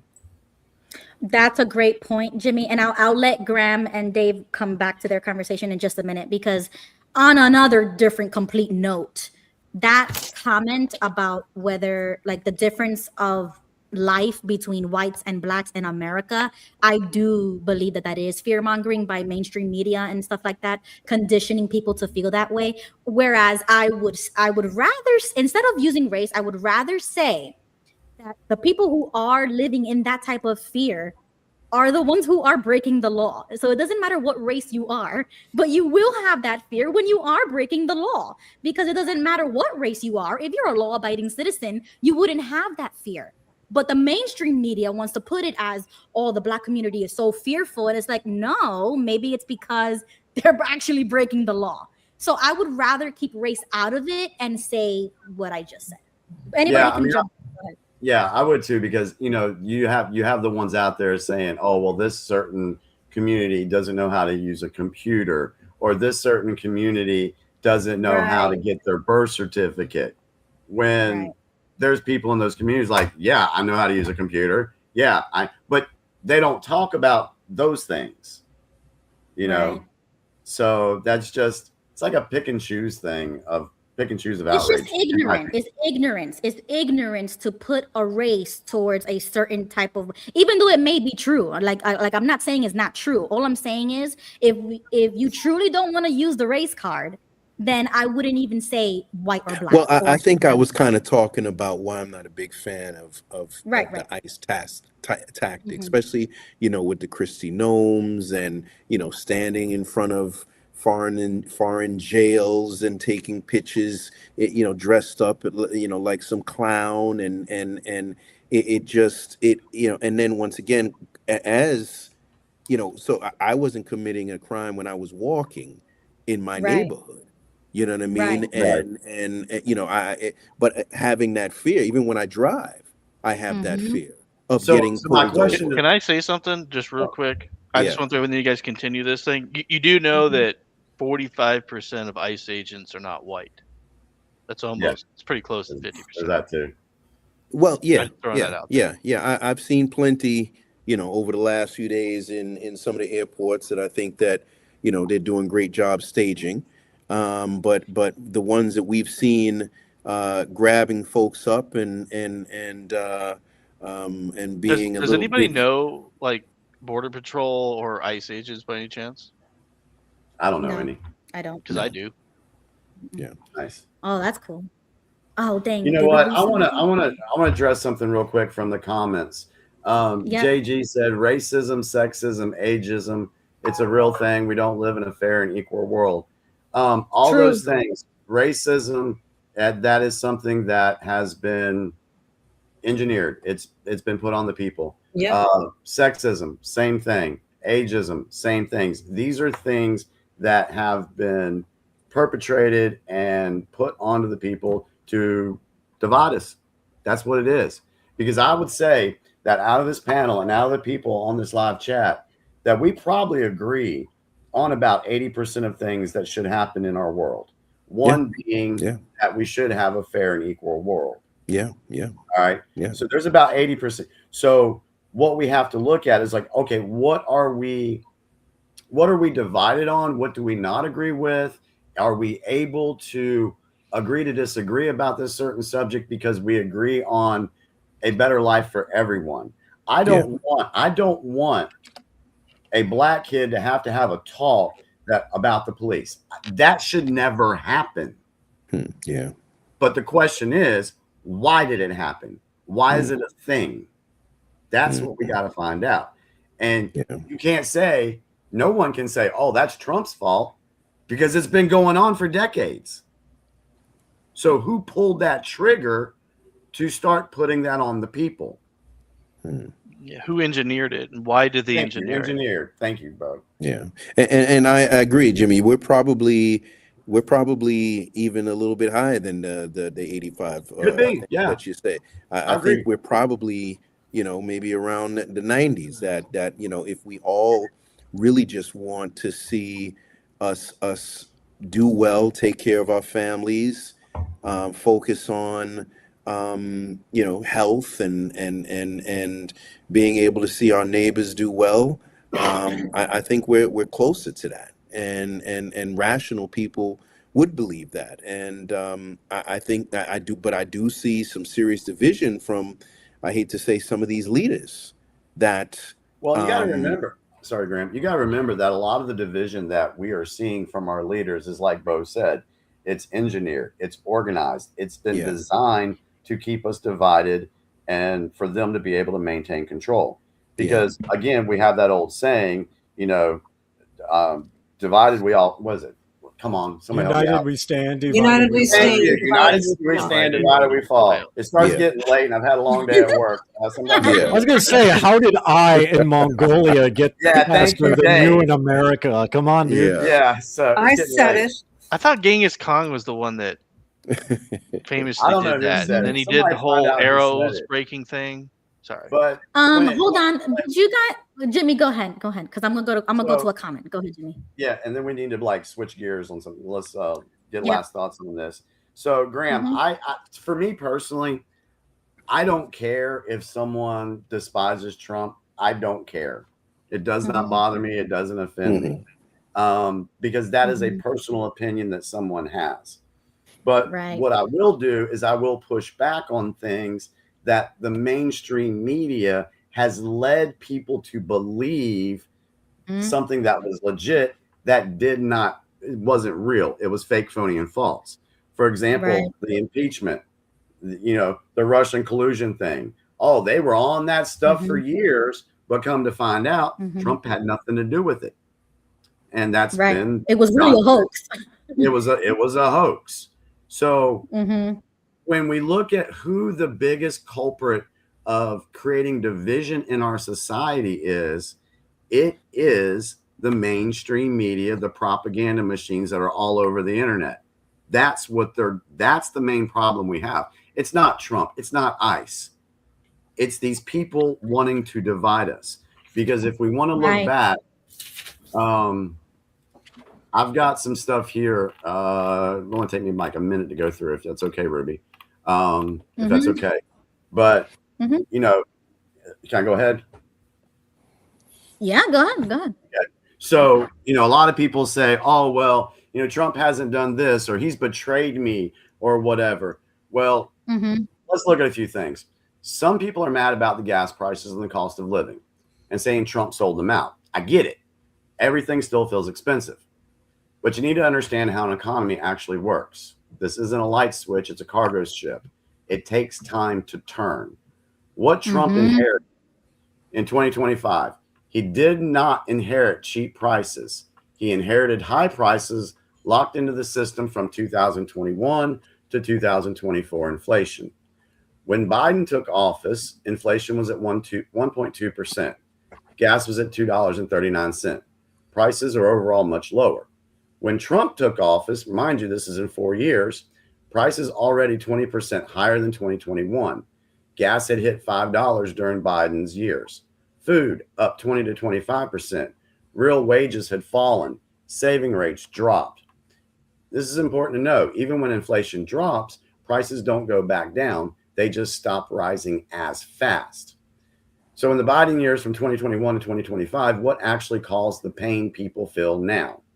Massive government spending, supply chain crisis, energy restrictions, Russian-Ukraine war, inflation peaked at 9.1%, prices rose 20% overall, gas hit $5, groceries up 25%, real wages went backwards. That's where the cost of living pain came from. Trump's first 14 months in office. Now look at the direction since he came back. Since the mainstream media won't report this, we will. Inflation down 2.4%. Gas around $3 mid-range, well below the $5 peak. Unemployment is at 4.4%, still very low. GDP growth strong in 2025. Wages rising faster than inflation again. Manufacturing and energy investment rising. Stock market hitting highs. Domestic oil production rising again. Macro economy is improving first. Local prices come later. Why don't you feel it yet?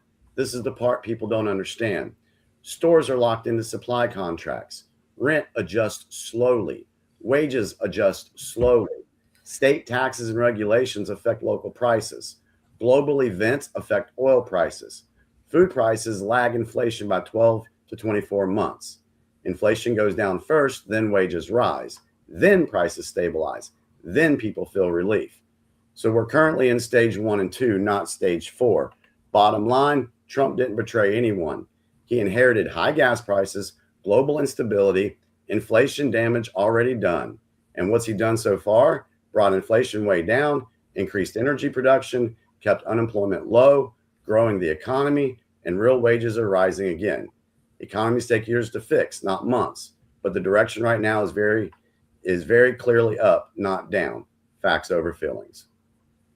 May I make a comment to add to your lovely comments? Yes, and then I'm gonna make. I'll be quick. It's just a commentary. This is from me. I'm 75. I've seen a lot in my lifetime. I'm a Vietnam generation, and I saw all that perfect stuff going on when I was a kid. Americans are fickle people, and I'll give you an analogy. Sports. When your favorite team, home team's doing great, oh, we love you. But when they're screwing up and they're not winning, they hate you. Yep. Now the price. I agree. Oh, we hate this guy. It's his fault. It's his fault that the food's up. No, because people are fickle and we don't have patience and just wait. Just wait. Like Jimmy said it perfectly. Wait. Because this is how we roll as humans. We're very fickle and we get mad. I don't like the fact that the gas is high and the food prices are sky high and clothing's high. But I'm going to wait and be patient because I'm putting my faith and trust in Trump. But I also want to add one more thing. And this is how I feel as a Christian. This is a week for me to reflect on why Jesus sacrificed his life for man. And there's a lot of hate in this country. I wasn't brought up hating anybody. And there is a lot of hate and division in this country. And a house divided, like Jimmy said, cannot stand. And that's what this is all about. They want to conquer and divide all of us. But do you know what really is going on in this country that people aren't noticing? Do you know what's going on in Nebraska with the raging fires? Does anybody know about that? I don't know. I heard about it. I've seen it on Facebook. Most of their states almost burnt. And guess where most of our cattle come from? Nebraska. No. And the cows can't take the smell of smoke. So it's killing a lot of cattle. And they also just burnt a lot of chicken coops in Missouri. They don't tell you about that. And RFKJ has just sued the FDA because of the lying about the cell phone towers. He won the lawsuit, but they refused to comply to RFK Jr. So what does that tell you about the What are you government? talking about? This? Can you give a little bit about the cell phone thing? I don't know what you're talking about. It's electric magnetic field that bounces off all the towers that are around us. Oh, and they're going to keep building more, by the way. And they affect your brain. So don't put your phone, do not charge your phone in your bedroom, because that's like a microwave. It's electric magnets coming out of that, and it affects you. It affects your health. So RFK Jr. just sued the FDA because they were lying about the cell towers. And he won, but they refused to comply. So what does that tell you? And here's a guy to look up, everybody. His name is John Patterson. He is from Australia. He worked for a mobile company called Tesla, and he destroyed 8 towers because he found out that it was 50,000 times higher, micro radiation higher. So what he did, he destroyed 7 towers. He took a tank, a 15-ton tank, and managed to destroy 7. But of course, he got arrested and thrown in prison for that. But he, working in a cell phone company, he knew what it was doing to people. So he tried to destroy them. But that's going to happen in our country with all these data centers. It's going to up all the tower centers, and it's going to affect us, health. That's what we should be more concerned about, our environment in this country, than we do about what's going on overseas. I don't mean to keep bringing this up every week, but I'm a firm believer in. No, please do. Whatever you're interested in, definitely bring it up. Don't worry about that. Yeah, look up John Patterson. He's an interesting person from Australia. And he tried to do something about the EMFs, but they didn't comply. And also, did you know about Canada with the buyback on the guns? Yeah. I think I heard of it, but I don't know. There was a deadline for everybody to turn in their guns. So I don't know if you've heard about that. It's going to come to America. Canada is going to become the next. That's going to come. No, it ain't. No, it ain't. Adolf. That's what's going to happen to those poor people. I don't know. They're going to become communists. That's what's going to happen. It's going to come here. Wait and see. Well, hopefully we take them. I hope so. That's what Hitler did. He made everybody register their guns, and what happened? He took them all the away. Adolf move.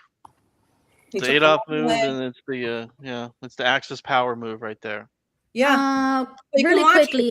It was on today. Today was their deadline for the declaration to turn back their guns. So, and most of the people didn't do it. So we'll see what they're going to do about it. But that's my 2 cents for the night and my commentaries, everybody. Thank you, Gail. That was really great, Gail. You bring it. I love your energy on here. Really quickly, Joseph, if you're still watching in the chat, if you want to join again, just hit the link at the top and you can join us and share your thoughts, because I know he wanted to come on. I just don't know what happened. So just hop back in whenever you want. But there is something interesting that Joseph said here that I wanted to talk about just a little bit. He says JFK did a lot of good, but he was secretly an adulterous person. It's not the personality, it's the policies that make the difference. King David of Judea was a murderer and committed adultery. And I totally agree with Joseph. And this is why I was pushing back on Graham the way I was, is because to me, as president, it doesn't matter who you are as a person, like not that much. I mean, of course, yes, it matters. But in reality, when it really boils down to it, at the end of the day, I care about what he's doing as a president to further us, like Americans, America. And that's why I'm America first. So if that makes sense, I mean, you guys have been watching me for a while, so you already know that about me. But that's why I don't care who the president is. What I care about is what are they doing for us. And when president, that was one of the worst presidents in my existence that I can refer to as one of the worst, whether you like him or not, because I don't really care for the guy. Which president was that? Which president? Biden. Joe Biden. Oh, yeah. He wasn't even a Joe president. Biden. Well, okay, just for the sake of the argument. Anyone else that okay? would be a candidate for even possibly worse than him? Yeah, but I wasn't alive during that time, Beau, so it don't matter to me. No, I'm just What saying, matters like to me- all the presidents, like that Yes. guy, like there's never. I mean, he's worse than Obama, and that's saying a lot. Yeah, that's a lot. Yeah, but Obama I did didn't think do that was gonna some be good possible. things. At least you could count on one hand the good things Obama did, right, for America, like the Jesus, yo, I can't. Take a Okay, break. I'm getting excited. I'm sorry. It's okay. It's okay. Joseph, I'm you sure got me there's something that excited, he did. man. I just don't know what it is. I don't think anybody does. Sheesh. Okay, so there we go. Joseph is here. Okay, I'm gonna let you talk, Joseph, but let me just finish this last thing. At least on one hand, we can say good things that Obama did, and one of those great things was the deportations, right? I can say that about Okay, Obama. he did do a I lot of can't say deportations. now one thing Joe Biden did that was good for America. Whether I like him or not, I don't really care about him. I care about what he did for America. And I can't. You know what I'm saying? Like, I'm struggling. But with Trump, even if I don't like him, and you guys already knew I came off that train long time ago, I like him. But to me, he's a bad, I mean, not bad, but like, he betrayed me. And I'm gonna explain this to Jimmy, because Jimmy said his little bit earlier, and Jimmy, I disagree with you. Yes, he did betray me, and I will explain how he did in a minute. But since Joseph is here, go ahead, Joseph. Go ahead. Go ahead, Joseph. Talk. Biden was a useful idiot by those who were in control. He was a nobody. He was just an instrument. He probably couldn't even talk. He couldn't even walk. He was always falling down. He couldn't even read what he was supposed to say. So he was just a useful boob and an idiot. And the deep state was in control and was the one that did all these harmful policies. And even remember Johnson, the Speaker of the House, he talked to Joe Biden about a particular thing that he approved of. And Biden said, well, I never approved that. So Right. show He admitted, know anything. Yeah. I just want to say calling Biden a boob is an offense to all boobs everywhere because boobs are fucking great, okay? Yeah. Oh, Lord. Okay, let's get back on topic. Go ahead, Joseph. He was a useful idiot. Thank you. Yeah. I wouldn't know if I would say useful. I'd just say idiot personally. Useless, he said, didn't he? Well, the only reason why he was useful is that he was easily to be manipulated. Right. And he served a purpose, obviously. Yes. And he had freaking brain surgery as president. Like, He I is was the totally most- praying for the man. I hated He's Biden the so most much, but I had effective to pray Chinese for him. weapon ever. Sorry. Sorry. I went Sorry, off. Ruby. I went off. I got a little. I saw this the other day. I said, you know how we've talked before. I should put my conspiratorial hat on when I say this. Yeah. But yeah, hang on a second. Let me go grab that real quick. Oh, you I have need a to make hat. myself one of these tinfoil Yeah, you hats didn't one of these see it. days. You need to be like our thing. So There you go. I have to get one now. Jimmy's one up, man. let Go me ahead, put Jimmy. this on. So I seen something the other day that I thought that was very interesting, and I was like, oh my God, what if that was actually real? Okay.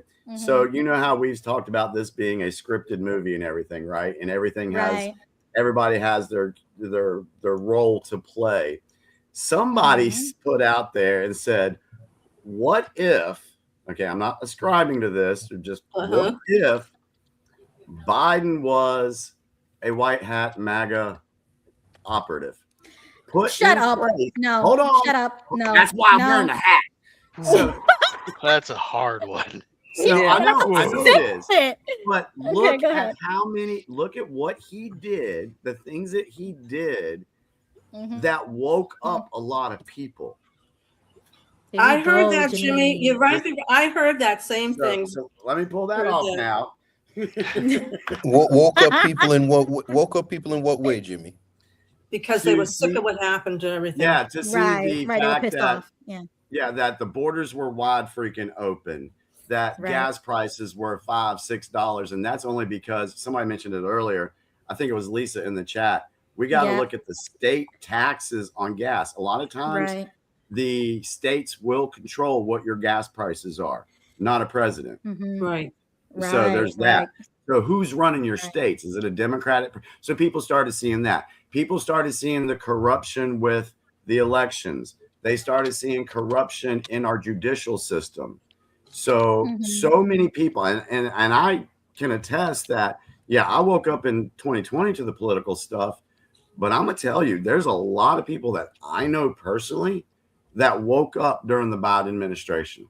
Yeah, Right, say that right. too. A lot of I my get lib I friends. get that, but no, I reject that.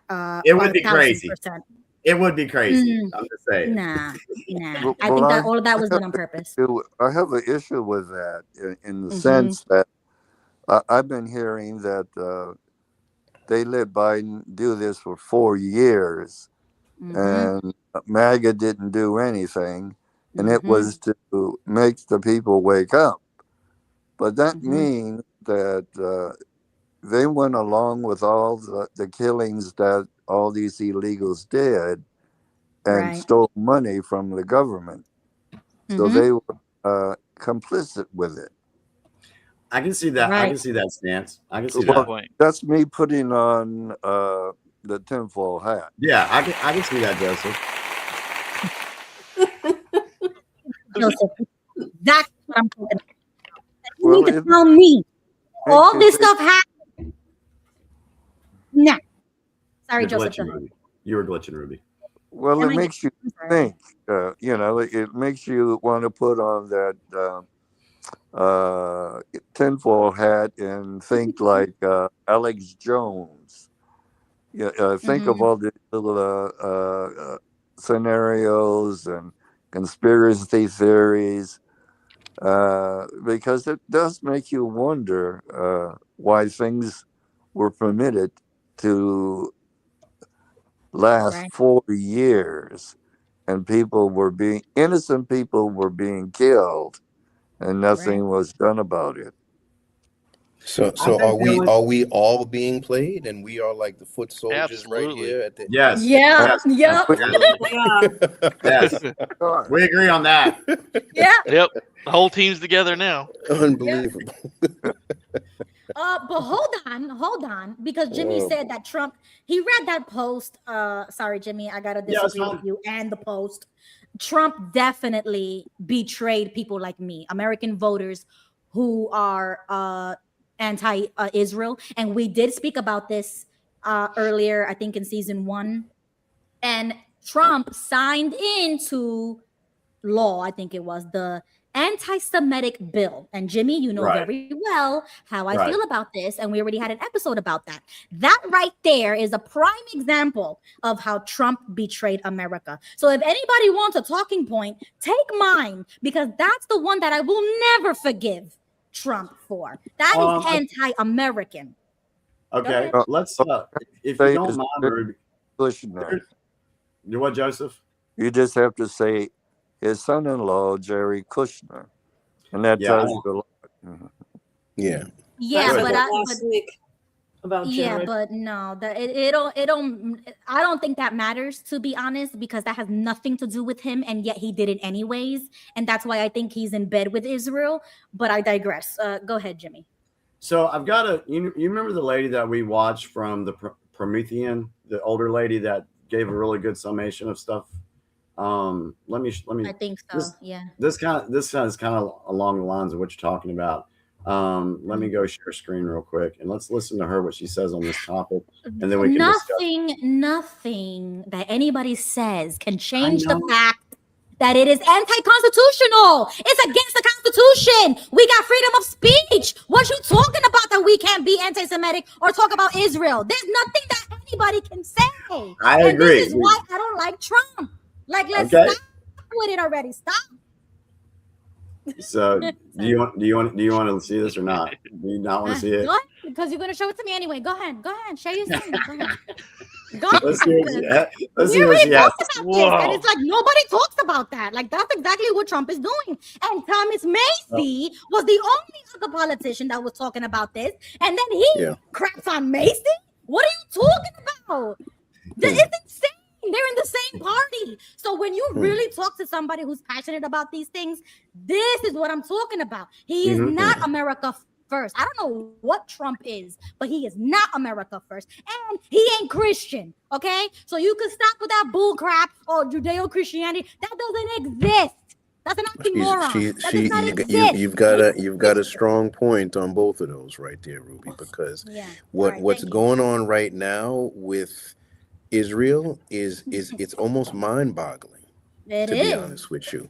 It is. We can agree on that. You know, I mean, you have politicians who I've seen some interviewer on, I think it's called PNB or PBN on, and he comes up to politicians and people in the hallway, and he's like, "Listen, are you America first or Israel first?" Exactly.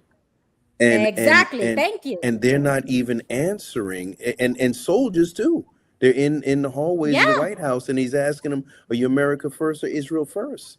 And they don't answer this question. Yeah. How do you evade this question?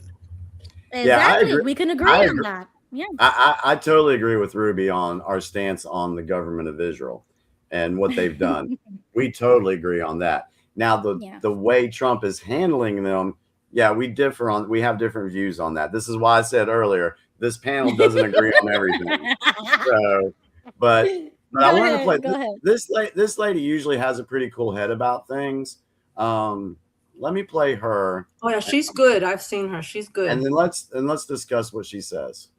Okay. Israel, as Joe Kemp and Tucker Carlson claim, is the world economy in chaos. Has Trump been caught flat-footed in the Strait, or by Iran, or by our so-called allies? Here's the real deal.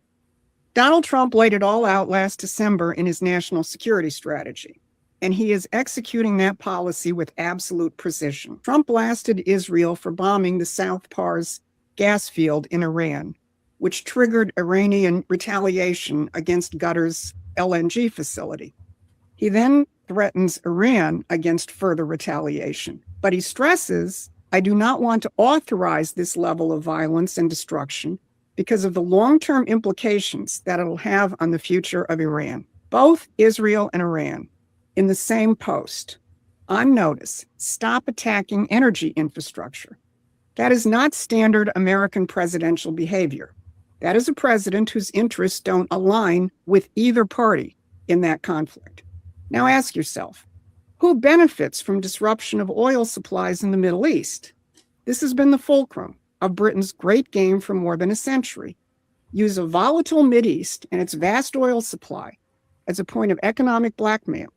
Iran and the forces of regional chaos have been key assets in this game, and so has Israel, certainly under Netanyahu. Now, that brings us to NATO. Trump called out their foot dragging on the Strait of Hormuz, and he called it exactly what it is: cowardice. NATO and its overlords in London are perfectly happy to keep wars going in Ukraine and rattle sabers at Russia and China, but won't lift a finger to keep open the shipping lanes their own economies depend on. The mask is off. NATO is the enforcement arm for perpetual conflict, not collective defense. And the same goes for London itself, whose insurance companies triggered the initial shutdown through financial mechanisms, not military ones. 7 emails from London-based insurance clubs and tanker traffic dropped to 0. So what's really going on here? Let's go back to the national security strategy released in December and see how Trump laid this out in black and white. First, he identifies the problem directly. We want to prevent an adversarial power from dominating the Mideast, its oil and gas supplies, and the choke points through which they pass, while avoiding the forever wars that bogged us down in that region at great cost. And then he names the solution: American energy independence, making the whole choke point game obsolete. As this administration rescinds or eases restrictive energy policies and American energy production ramps up, America's historic reason for focusing on the Middle East will recede. Trump is building a new strategic architecture. And that new architecture took a step forward with the visit of Japanese Prime Minister Takaichi. President Trump once again identified the vulnerability of nations who are totally dependent on the choke point strategy and why the U.S. is different. I hear they get more than 90% of their oil through the Strait. So that's a big reason to step up. We get none, practically. We're less than 1%. He's describing how imperial systems have controlled the world by making nations dependent on key nodes of control, whether geopolitical, like the Strait of Hormuz, or financial. Japan is incredibly dependent on the Strait. Japan needs Hormuz-proof energy. America has Hormuz-proof energy to sell. So look at what the Commerce Department announced: massive Japanese investment totaling over $60 billion in natural gas production in the United States. So Japan is investing in American jobs. America will be producing energy that they can count on. Two sovereign nations making a deal based on their actual interests and not on imposed globalist superstructure. But yesterday's agreement between the United States and Japan is even bigger. Beyond the natural gas investments, Japan will invest $40 billion to build small modular nuclear reactors on American soil. Think about that. The empire hasn't only controlled nations through geographical and financial chokeholds. The green ideology throttled mankind's development of nuclear power, keeping the world reliant on foreign fossil fuels, or worse, medieval technologies like solar and wind. And now that chokehold is being broken too. And there's more. Cooperation on deep sea critical minerals that could, by some estimates, meet centuries of industrial demand, breaking the rare earth chokehold in a single bilateral deal. This is what the national security strategy means in practice. Not managing the choke points, replacing them, breaking them. Nation by nation, deal by deal, technology by technology. Now the empire sees it. That's why NATO and Lloyd's of London and Israel don't want economic stability in the Mideast. The empire understands exactly what Trump is doing, and they're fighting for their survival. But this week, in the same 72 hours, Trump showed you both sides of that fight simultaneously. Trump is not improvising. He wrote it down in December. He named the choke points he was targeting, the alliances he is redefining, and what the alternative looks like. And this week, with two truth posts, one Japan summit and one Axios headline from inside his own administration, he proved he meant every word. So China is building, or not China, I'm sorry. Japan is no longer going by the doctrine of the Defense Force. So they're now, the first time since World War II, they're physically building an actual army now. And it's not weak. It's state-of-the-art technology. It's our technology, and we're giving it to them. Our jets. So you guys know that they're building rail guns and laser guns on their new vehicles right now. Yeah. They've already gone to this next level. So the U.S. and Japan, I sent this thing to Ruby. It was about the Gerald Ford, about the plasma shield. Are you guys familiar with this? I've heard about it. Okay. I've heard So about it, yeah. Project Marauder. So when they sent all those missiles at Ford and they all didn't work, there were two things that we found out about what was going on. Number one, this plasma shield technology is being used. And then we also found out that China is so corrupt with its weapon systems it's been selling to other countries that they don't function. A lot of Chinese like supersonic weapons don't even function right. Right. And so we found out that China's military and China, I mean, everybody knows this. We make jokes about Timo and Timo products and Chinese products. Their military weapons are Timo. They really are. And we really didn't realize this until recently. But we also know that Gerald Ford was overwhelmed by, I forgot what the number was, 150 missiles, I think is what they shot. And they actually, so Gerald Ford is the most powerful carrier we've got, and it got damaged and it's gone. It's going to be months before it can come back.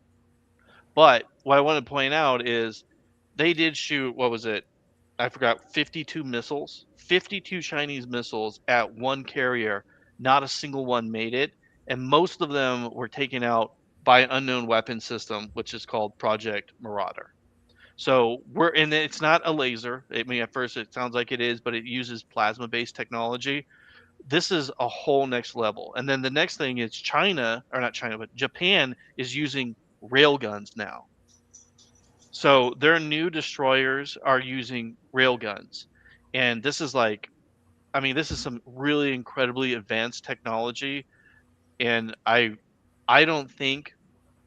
I think that all this stuff going on in the Middle East is because they want to slow down China and slow down, obviously, yeah, and then obviously the GPU 72. We just use this new weapon here in obviously what's going on with Iran right now.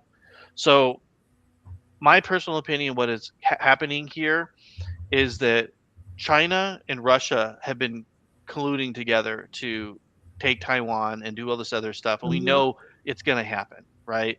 Right. But now that we're starving them of oil and slowing down everything, that means that the AI, factories and everything is being built, which is going to be the next level technology, because things like Project Marauder, that computer that they're using can pick out something like 10,000 targets or 1,000 targets at once and realize that they're so we're talking about levels of technology that the Chinese and Russia don't have anything close to it.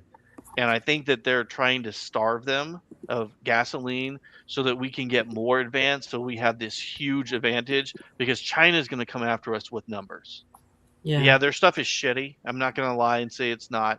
But even shitty technology, when you can mass produce it, like the drones that we're seeing, it puts a brand new emphasis on, like, like we can't shoot down crappy drones with our $1 million missiles. Like, that's just a waste of resources.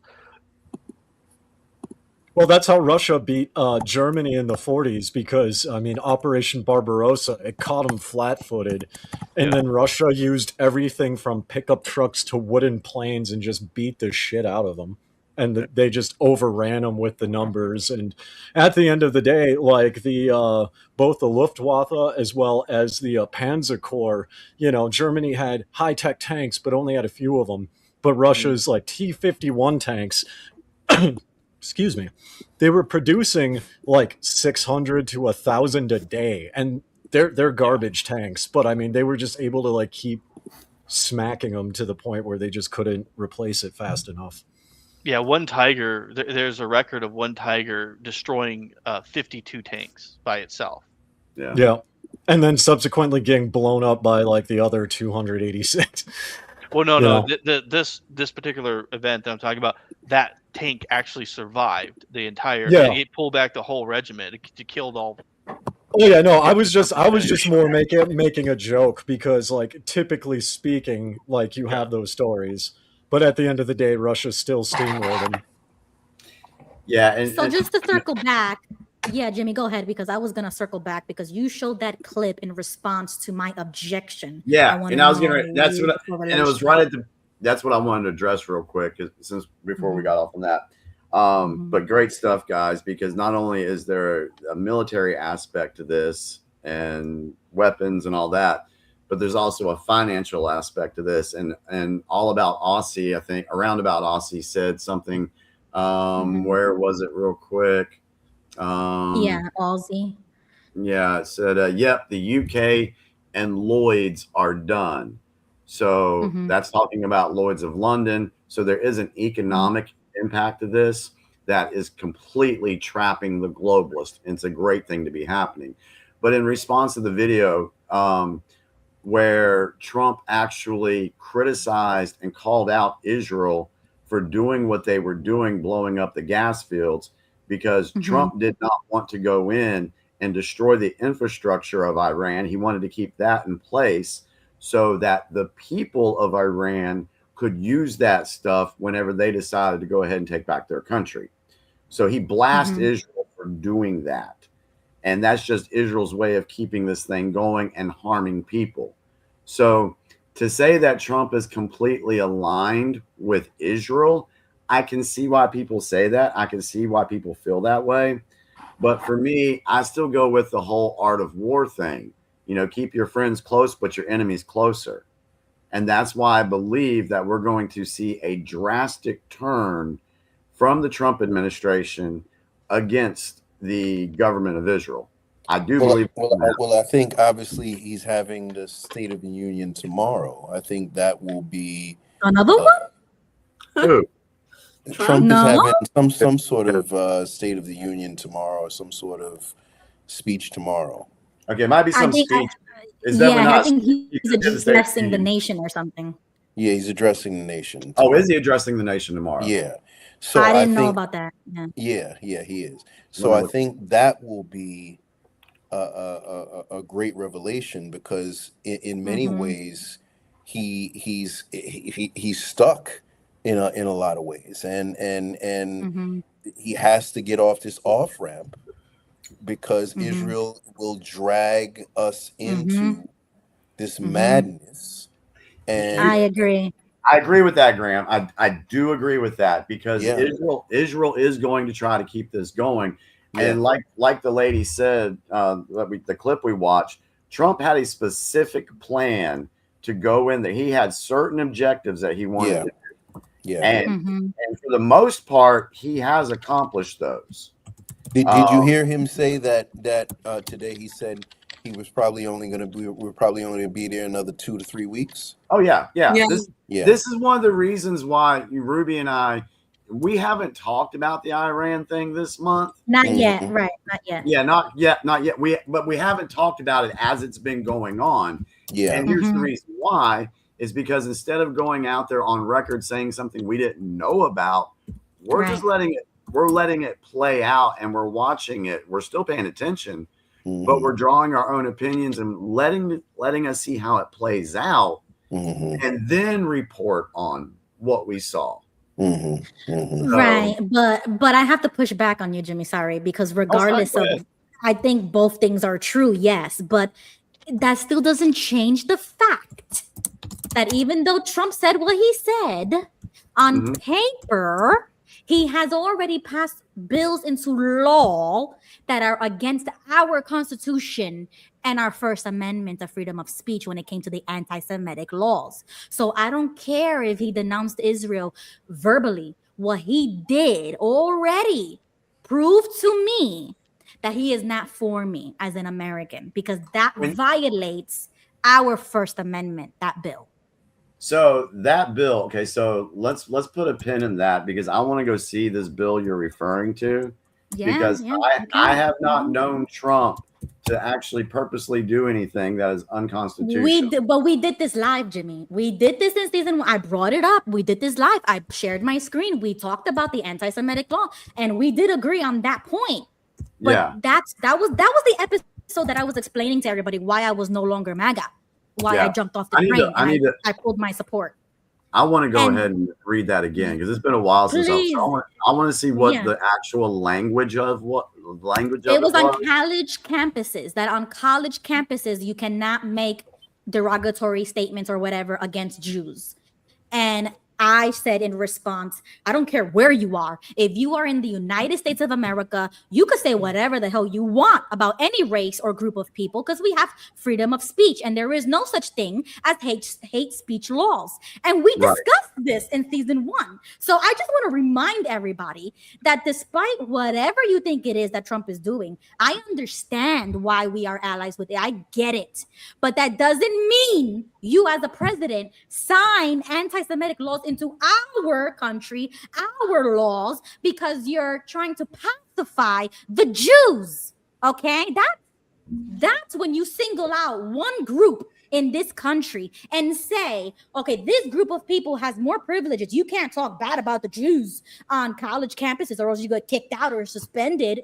And you put that into law. It's a different story if the college itself has a regulation and they suspend you. But to put that into law is what I'm talking about. Is not America first. Go ahead. Let me do some research. Let me look into that, and I'll get back to you. You do this that. law you're talking The about. preceding comment by Ruby was brought to you by breathing. Breathing. Try it sometime.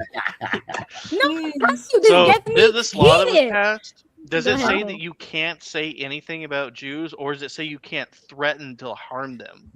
You basically cannot talk Because I thought that it was You cannot mock threaten them. with Jews. They call it it's- anti-Semitism. Yeah, and it's the same thing with like America's, I forget what it's called, but it's basically like an anti-divesting law where like American companies cannot legally choose to divest from Israel. Okay, That so is an actual thing. this one specifically, I do remember it was about college campuses because they were suspending kids and kicking them out because they were being quote unquote anti-Semitic, and that's a very broad term because, like in my intro song, if I say Christ is King, that's anti-Semitic to these people. What are you talking about? And this is why I tell you that Trump is not Christian. Okay, he's not a true Christian at all. Did No, anybody he's not. see He's what not. He's Israel not did Christian. recently? He's not Christian at all. He's not Christian. Yeah, Yes. they're going to. Uh-huh. I don't Did think. you I guys don't think know? he's anything, to be honest with you. Right. I He's agree. a businessman. He's going to go where the money is. No, he's a Mason. But I mean, did you guys hear? So Israel came out with this thing, and you can look it up. Not just it's starting with Iran, but it probably goes somewhere else. But basically, there was a woman in the Israeli government saying that every, like Iranians who do the ha-ha reaction of Israeli deaths will be found and prosecuted according to Israeli law. Did you guys see that floating on Facebook? Yeah. I don't have Facebook. This is why I think the artist was right all along, and I'll just leave it at that. Okay, so hold on. Any Christians in the chat, let me know if you've seen this. But did you guys not see this past week when they were doing Palm Sunday that Israel barred Christians from going and doing the annual? Well, they barred everybody. Yeah, they barred everybody. Yeah, for safety. Great. Yeah. Right. Well, Schaefer. yeah. We know they're very nasty to Christians. Thank you.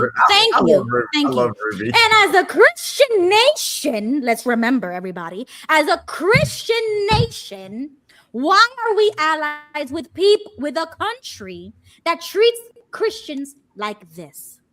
Yeah, I'll wait for right. an answer. You're But right. this is why I don't support Trump, and I'll leave it at that. And Well, anybody, go ahead, jump in. What I almost feel like like somebody did mention Jared, because his daughter is also, she converted to Judaism as well, and I almost feel like he found some, and Bibi did a good job of working him. I mean, he was in Washington every other week. Yeah. And he did a good job of really working him. Then he surrounded himself with a bunch of, high-powered billionaire Jewish people as well. So he literally backed himself in a corner to have no choice between Miriam Henderson, whatever her name is, and Mark Levin, and all of these other people. Okay, Graham, I agree with you, but I'll give credit where credit is due. Trump did say, and I read a quote, that he did say that when Ivanka was dating him, that he told Ivanka, well, why doesn't he convert to Christianity rather than you converting to Judaism? And I totally agree. So I'll give Trump that much credit. But Ruby, I just want to, there's been several times that Trump has referenced Jesus. Yes. In many of his speeches, he said he would tell a story at one point that somebody said, "Hey, do you realize you're the most famous man in the world?" And he said, "No, I'm not." And he's like, "What are you talking about? Who's more famous than you?" He said, "That man up there." So Jimmy, he's made. politicians say this all the time. That doesn't make him anything. I don't care what he says. I'm a Hindu and I say that. Like, I'm a Hindu and I reference Jesus. Like, they could say that. And he's a freaking Hindu. Like, the policies is what matters. But let me say, can you blame him? To be honest with you, that he doesn't believe in anything, because what we've seen what we've seen, especially Ruby, us having that in common, what we've seen. You could almost really question if there is, you might believe that there's a creator, but religion is bad. It's really, See, I have to agree with Graham. I just Yo, Graham is all over the place tonight. Thank God you joined tonight, Graham, because you got us all over the place, bro. Like, I got heated a couple times. I've been, I was when you first started. I was was rocking with you, and then I just got busy, and I remember you brought some of the gang here too as well, and you guys started rocking, and I just got busy, but you know, I bumped into tonight, and I'm like, you know what? Let me jump back on and Wow. throw Thank some you love. for You know what I coming. mean? Well, see, That's nice. I like the fact that Graham came on here tonight because this is Yeah. what we want to show people. We want to show Yeah. there's 7 people on stage right now, Yeah. and we all have different views about things. Yeah. But Right. yet, look, we are able to conduct a conversation and show respect to one another. Yeah. Do we get heated? Yeah, of course. We're passionate about Definitely. what we believe in. Mm. And so, but this is a good example of how you can have conversations with people that have different viewpoints than you by listening to what they say and then responding accordingly with respect. So, well, and I think if you do have that respect, I think even if you disagree, it's around how do we kind of agree? You know what I'm saying? I mean, where's that? So when I see people like Lindsey Graham, who is literally like, man, send our kids, to Israel. No, I hate Lindsey Graham. Hell no. It's like He's in Disney this is World what right we're now. doing. and the foot soldiers are fighting amongst each other, and the Lindsey Grahams are out here talking about, he'll do his last dying day. He's fighting for Israel. He's a warmonger. Oh yeah, That's all he talks Isn't about. he the one that wants us to go on the island and put all our soldiers there? Yeah. Karg Island. Yeah. I was actually talking about that because like Iran, like historically, when it was Persia, has a very long history of waiting for enemy troops to show up at a location and then like dogpiling it and beating the shit out of it, right? Yeah. So I am just waiting for someone like Lindsey Graham or some moron in the military to dump troops on Karg Island, because then Iran is just going to bomb its own refinery. Because not only does that incur high casualties, but Trump wants to secure it to open up the strait and to relieve gas prices. Iran will just destroy its own oil to spite the rest of the planet. But do you think they have? And who dies? And who dies? Yes. Let's talk about that. Who dies? They hit our aircraft carrier. Like that is the most advanced weapon of war on the effing planet. And here's the thing about that. Not only to Beau's point, but we're talking about a stationary building full of flammable liquids getting hit by a Shaheed missile that cost $20 to make. It wouldn't take much to do that. No, and the strait has been open, and I saw today ships are going through there left and right, but the Chinese, which I'm sure they're F-17 guys. That's all they're going to use. Yeah, I want to address a comment real quick around about Aussie, where she said, or I'm assuming it's a she. I don't know. Forgive me. I'm sorry. Yeah, I don't know either. Sorry. Let us know. The great thing about this stream is it's not an echo chamber. Definitely not. And I want to say thank you so much for saying that, because we get a lot of flack from people of a particular community saying that we are in an echo chamber. That's because they don't watch us, Jimmy. They don't watch us. So that's why I want to say thank you, Aussie, for saying that. Well, I was a little apprehensive at first because I haven't watched you guys in a while, so I was kind of like. But you a real man, because you came up here and spoke to me directly. You see, I told Ron Pomo you ain't a man. Okay, I don't like you. I don't like you. Come to me with an argument and entertain you. You see, Graham came up in here and we all disagreed and agreed on certain things. But being a man and come up here and tell me to my face. That's all. Yeah, I mean that's part of why I joined, because I saw people, this kind of just popped up in my feed, right, and I just crashed it. Right. And I remember the first time I was on here, and even in the after show, I'm highly expecting to get more of these questions. But it's I'm fully expecting, okay, these guys are conservatives. They're all Christians. I'm a Hindu. And I'm like, you know what? Let's have fun and do this. Because if this is truly a place to disagree, we will disagree. You trying to stir the pot, Dave. I see what you're doing. You tried it. Yeah. So. Well, here's the thing. Go ahead. I'll say this on the way out, but I do believe Trump is by far the smartest of anyone even close to being around him. And if he wrote, that's fair. I can agree with that. I like that. if he wrote a book on each one of them up there, I can only imagine what he would say, because between Lindsey Graham and Kash Patel and all of these people, you know, he was smart enough to even pull, you know, which is brilliant. Even Musk. his enemies, you know, Marco Rubio. You know, I mean, Lindsey Graham. He was smart enough to even pull his enemies. Right. You know so why he pulled Kash Patel, right? no, Why? So he pulled Kash Patel and Tulsi Gabbard because Kash Patel is Indian, and Tulsi Gabbard, along with Kash Patel, has ties to the RSS, the Hindu ultranationalist party that's connected to Narendra Modi, the Prime Minister of India, right? And India has been historically on good terms with the U.S. and in the eastern region of Andhra Pradesh has been having border disputes with China and actual clashes with troops in you know, with Indian and Chinese troops. So you can look all this up, like Tulsi Gabbard and Kash Patel. That's true. Yeah, you can look all that up. But he pulled him to, in my opinion, subtly show India that we respect, you know, we don't agree with it, but we respect the people who hold to your traditions. We have your back.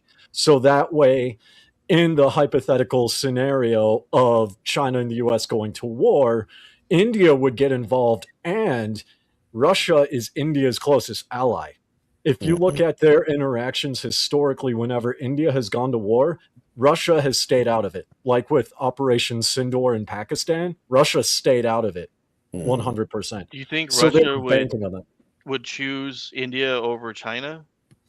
Oh, they have already 100%. Because Russia and China don't get along at all. Russia and China have like a lot of close ties. This is why I'm glad you said that, Dave, because this goes back to a point that I've made before about the certain leaders that I do believe that Trump is working closely with. And one of those is I've mentioned Modi before, that I believe that they're working together along with a few others. And that's the only reason why I have trust in Trump. So even though I don't like him for certain things, like anti-American things, I still trust him as a president, that he's smart enough to make these connections, just like what Dave said. Go ahead. Well, and the thing is too, if you look back some of the interviews that he's given about in the 80s, the 90s, when it's on the topic of foreign policy, he hasn't changed his views on those. You're right. What he said in the 80s and 90s, he's following through with it as president. Yeah. That's pretty cool. And you also look at the dynamic of like the Middle Eastern influence with like the Islamic invasion. Guess what other country has had a long history of fighting Muslims? India, because of the, you know, Mughal invasion. So like it's a literal natural allyship. You know, Pakistan sneezes wrong and India just opens up. Right. 9/11, one of the main countries, like Europe sent in a lot of troops, but India gave a stupid amount of intel to America on Islamic, you know, occurrences in that part of the world and their movements, because they have a connection and like ties to the Middle East that the US doesn't. And like the RSS and the Marcos, which are like the Navy SEALs, they went batshit crazy, just annihilating terrorists during that time too. So it's a natural allyship, and that's why I think Trump has pulled Kash to just reinforce that, because tensions with China and Middle Eastern countries. So let me ask each one of you. I would love to hear what each one of you have to say about, let's say, the address tomorrow. Does he have an off ramp? As he was sharing today, he was like, listen, 2 or 3 weeks, we don't even need the Strait. Let France deal with that if they need, you know, the oil. Does he have an off ramp tomorrow? And what does that look like? I would respond with a question, and why does he need an off ramp? Because I mean, he's technically correct, and America doesn't need it. Yeah. And many other countries don't need it, like us in Mongolia. We get oil from Russia and China. We're landlocked. We don't care. Right. So there are many countries that don't actually rely on it. It's predominantly Western countries like Japan, Australia, and the European Union. They need it. America doesn't. Why? Like, just geographically.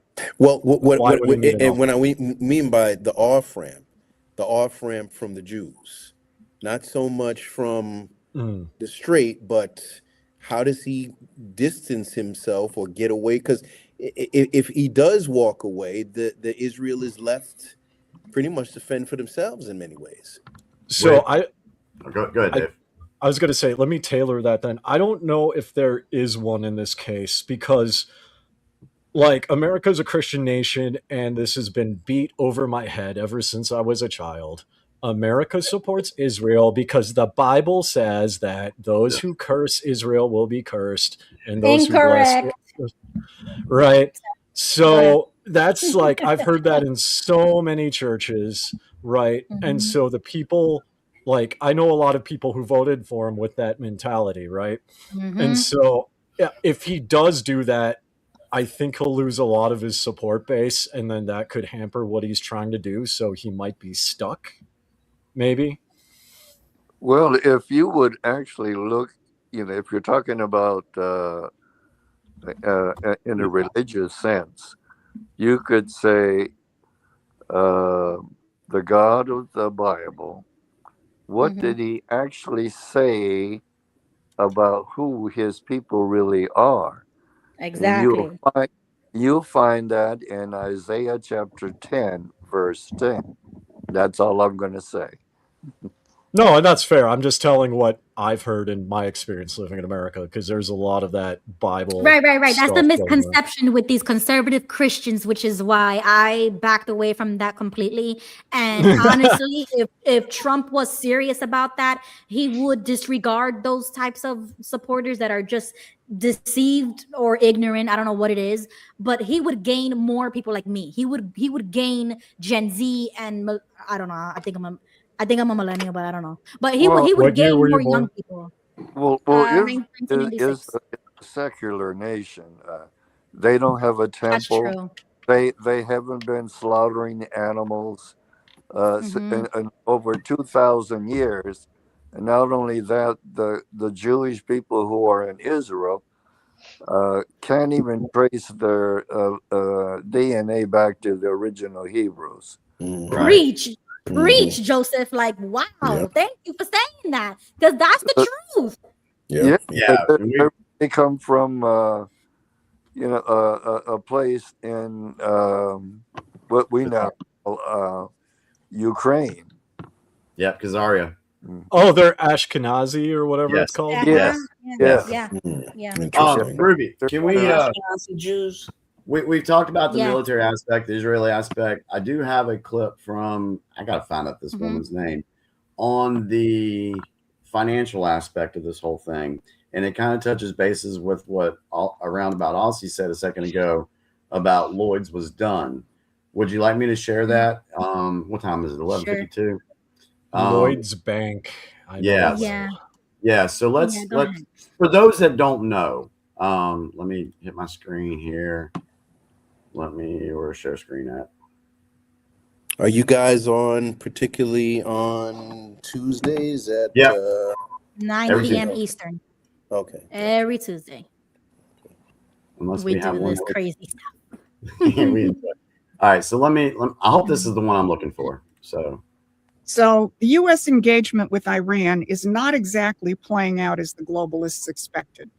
The cancellation of war risk insurance by the empire's oldest insurance company was supposed to bring shipping to a halt, spike oil prices, and shatter economies.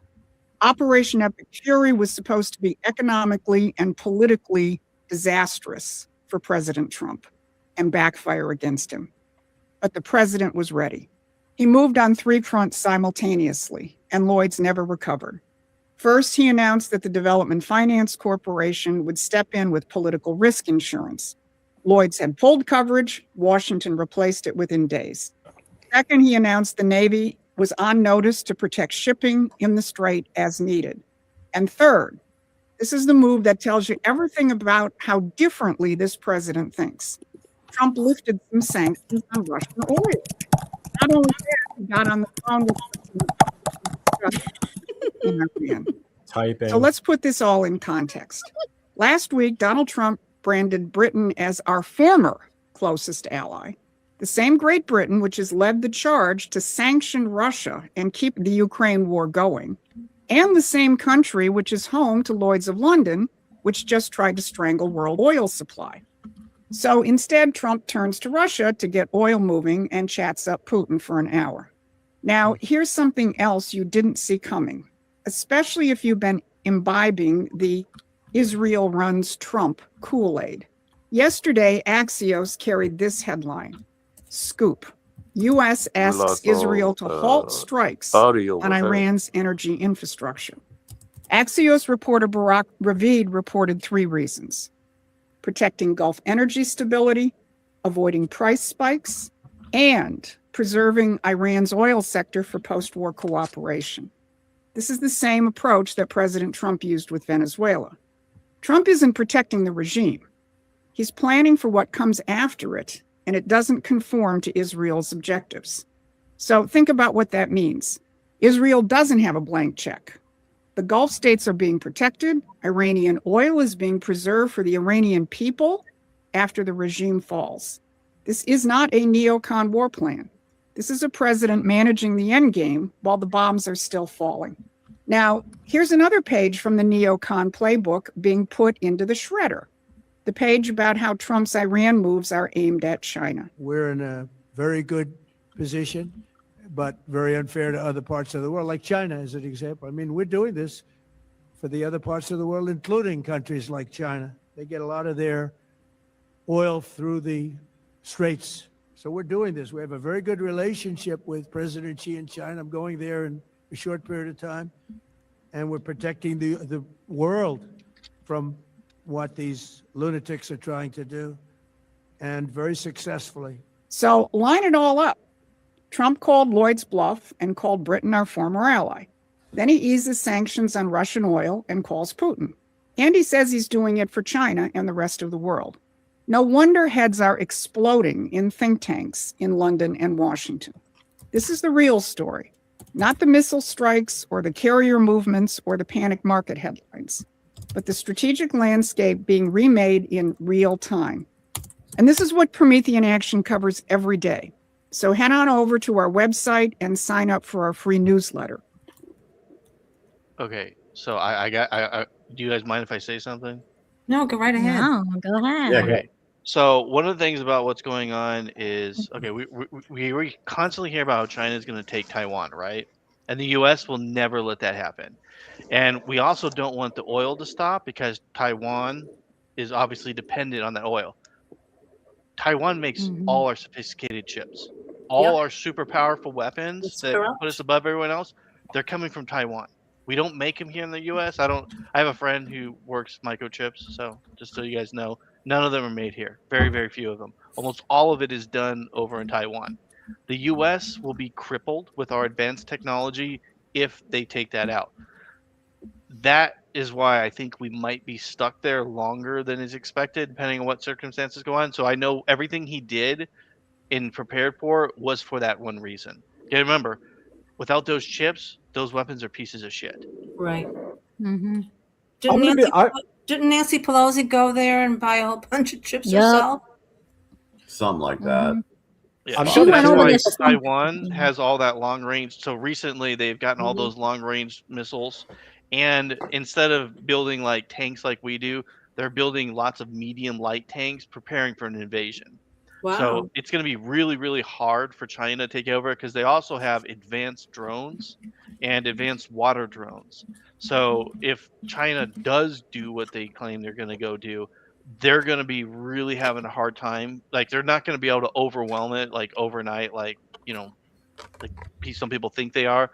Taiwan is becoming very hard to take over. They're preparing for it.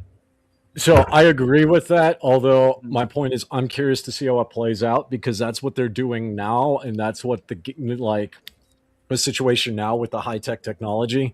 But like, I actually know some people in China I do some gaming with, and one of the things that their government is very concerned about is the older generation wants to stay free. The younger generation wants to join China. So what they're experiencing issues with, and I've seen some stuff online where it's like the younger you go down, like, you know, start at 50, almost everyone wants to stay free. But when you get down to people my age, 30s, it's like a lot less that want to stay free. You get down to like Gen Z and yeah, Taiwanese. Yep. Taiwanese young people, more and more people are wanting to join China. And so the issue that the government is having to deal with that it doesn't like promote is that the younger generation wants to do like actually join China. So how does the government like prevent that from happening?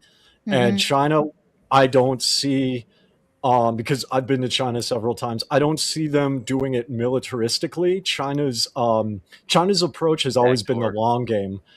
That China will say one thing but do another. Historically, even through the dynasties, it's always done the long game before it's actually moved in. And if you look at even smaller dynasties, larger dynasties wouldn't go in militarily necessarily. They would wait for time to pass and people to become dissatisfied with the government and welcome them in, and then they would incorporate it into what is now China. I think that's much more likely because if China were to go in militarily and take Taiwan, they would probably lose to the US, right? And that would look bad for China. But, you know, 20, 30, 40 years from now, if the majority of young people who grow up and say, we want to join China, and China says, we welcome you to China, but the US would intervene, that makes the US look bad. Because people freely are freely choosing to join China. I have a solution for them. If you don't like it, you could leave. So if they want to join China, go right ahead. Go to China. But Taiwan wants to be free. Well, I mean, it's a very that doesn't work though, because Taiwan historically was a part of China before it became a British colony, so they are ethnically Chinese. Yeah.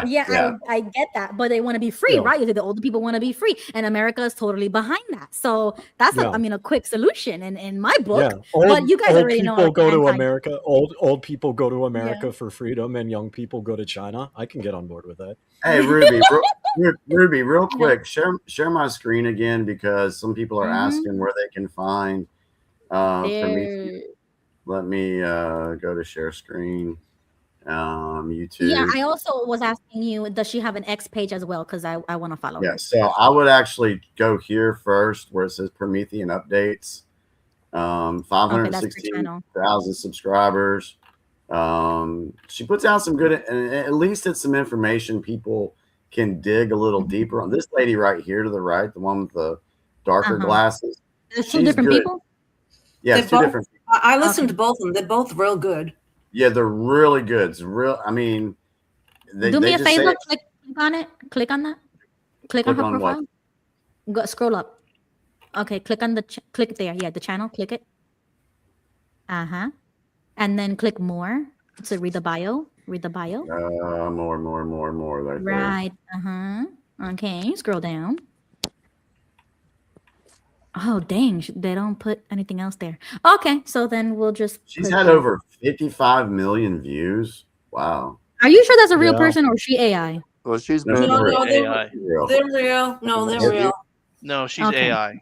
If you're watching that video, it was Wait a AI. minute. The lady he just she was AI. Definitely felt like it.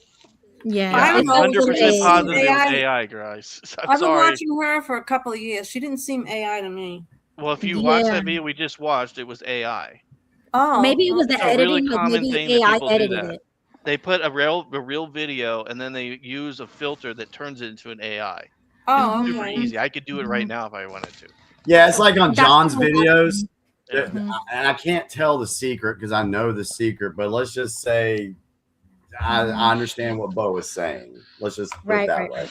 There's reasons why they do that. There's YouTube reasons for copyrights and things that people are doing that.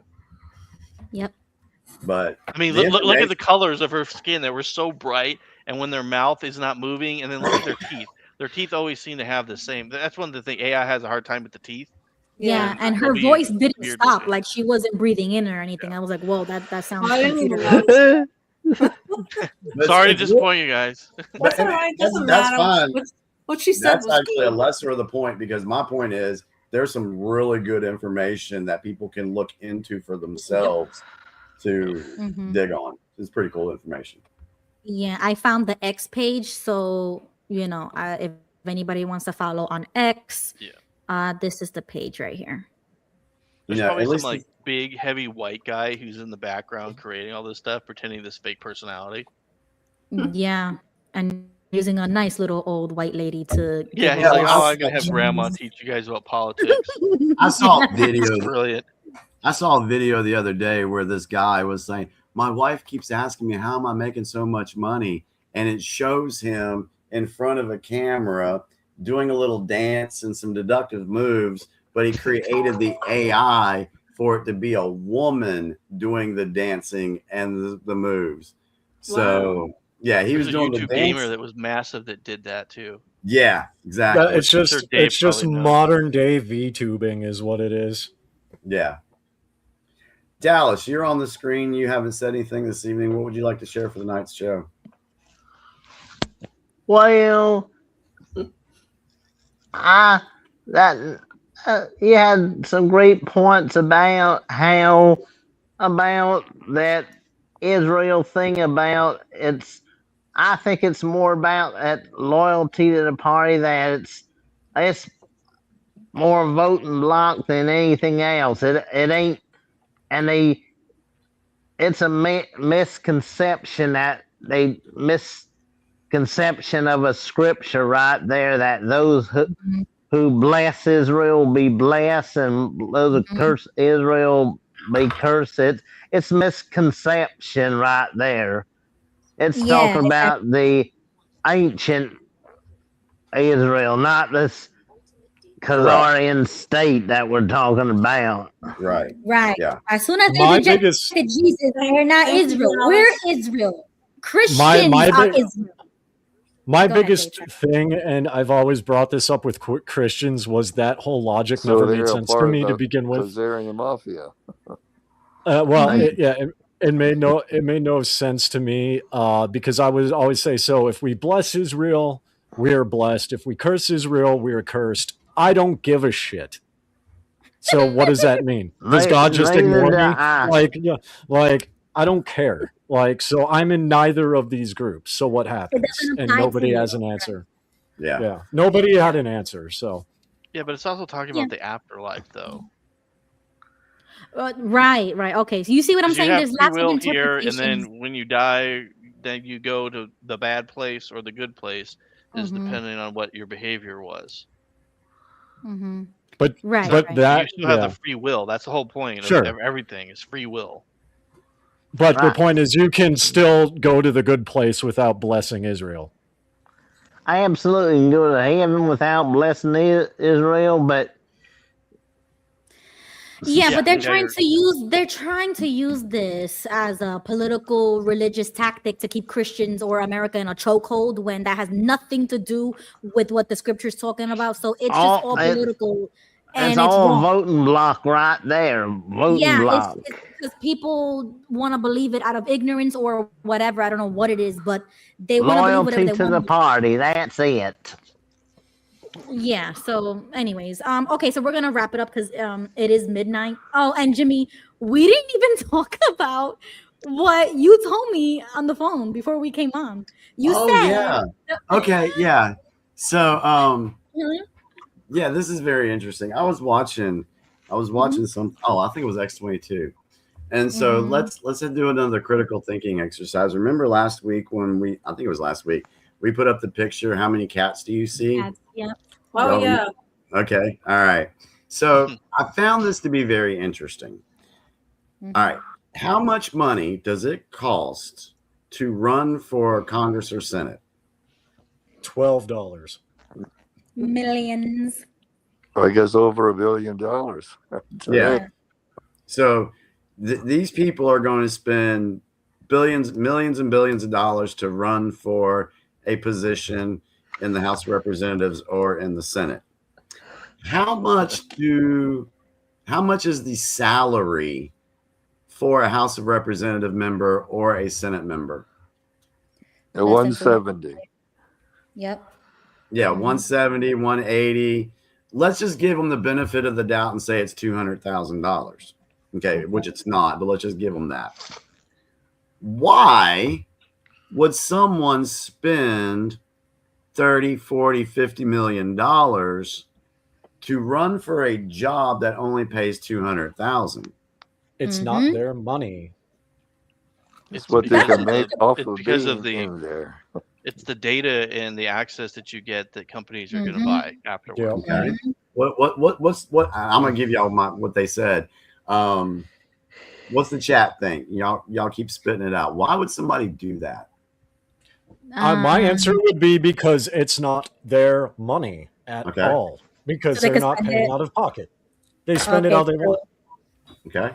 Okay, I would say like what Beau said. So it gives them access to power, connections, and they can do all those loopholes that we've talked about in season 1 about the trading and everything, which that should be illegal already. Like I don't know why it's not. Those should be common sense laws. But regardless, they get into office, they betray everybody who voted for them, and they become either an AIPAC Israeli puppet, or they get them enrich themselves. There you go. Because Right. they know that there's more money that will go into their pockets through money laundering and giving out favors to the globalists, that it doesn't matter to them about the $200,000 salary. They know there's more money to be made by being a puppet. They're traitors, and that's why they should be eliminated. Traitors. And Yeah, the funny thing about this is the hypocrisy of America, because America doesn't have corruption and bribery. It just has corporate lobbying, which is the same thing we do here, except we call it bribery. Yeah, exactly. But Exactly. we know that though. We already have laws against this. Laws aren't good if they're don't not have laws enforced, if they're though. not enforced. Yeah. So on a it's not funny enforced. note, it was just a thought that I ran. I was like, oh, okay, that's an interesting way to put it. An interesting way of presenting that. And we're the dummies who send them money. That's why I don't send money to any campaign or anything. And I actually talked to them on the phone. And when I did talk to them on the phone, and I said, well, what's your nationality? Where you come from? Oh, I'm Jewish. Hang up. I'm done with it. All right. So we need So the funny thing is like I like when I first moved here, I've got when I had my American phone, I'd like, on the international plan, I would like get phone calls and like emails from campaigners. And I'm like, why are you calling me? I didn't give you permission to call me. They're like, well, we're trying to raise money for, these people in Minnesota, or, this senator. And I would just be like, hey, do you have like a number I could text or like send you a picture to? Because I'm not in America. And then I'd send a picture of me at the Zizan Monument. So it's like a very Mongolian. It's me in a very Mongolian place. And there's just like barren mountains behind it. Oh, but I love when they call me because they called the right one. They called the right one. When they start asking me questions and on a survey, I said, ask me anything you want, how much time you got, because I got all day to explain to you who I'm voting for and why I'm voting for and why I'm not voting for this one. And I love the conversations that we be having. Oh, you would have loved it. I had one of the guys that was running for Democrat for Senate here came to my house and was asking me to sign his little politician thing. And I was like, oh, dude. And so we had a nice conversation. And Ruby, you would have been proud.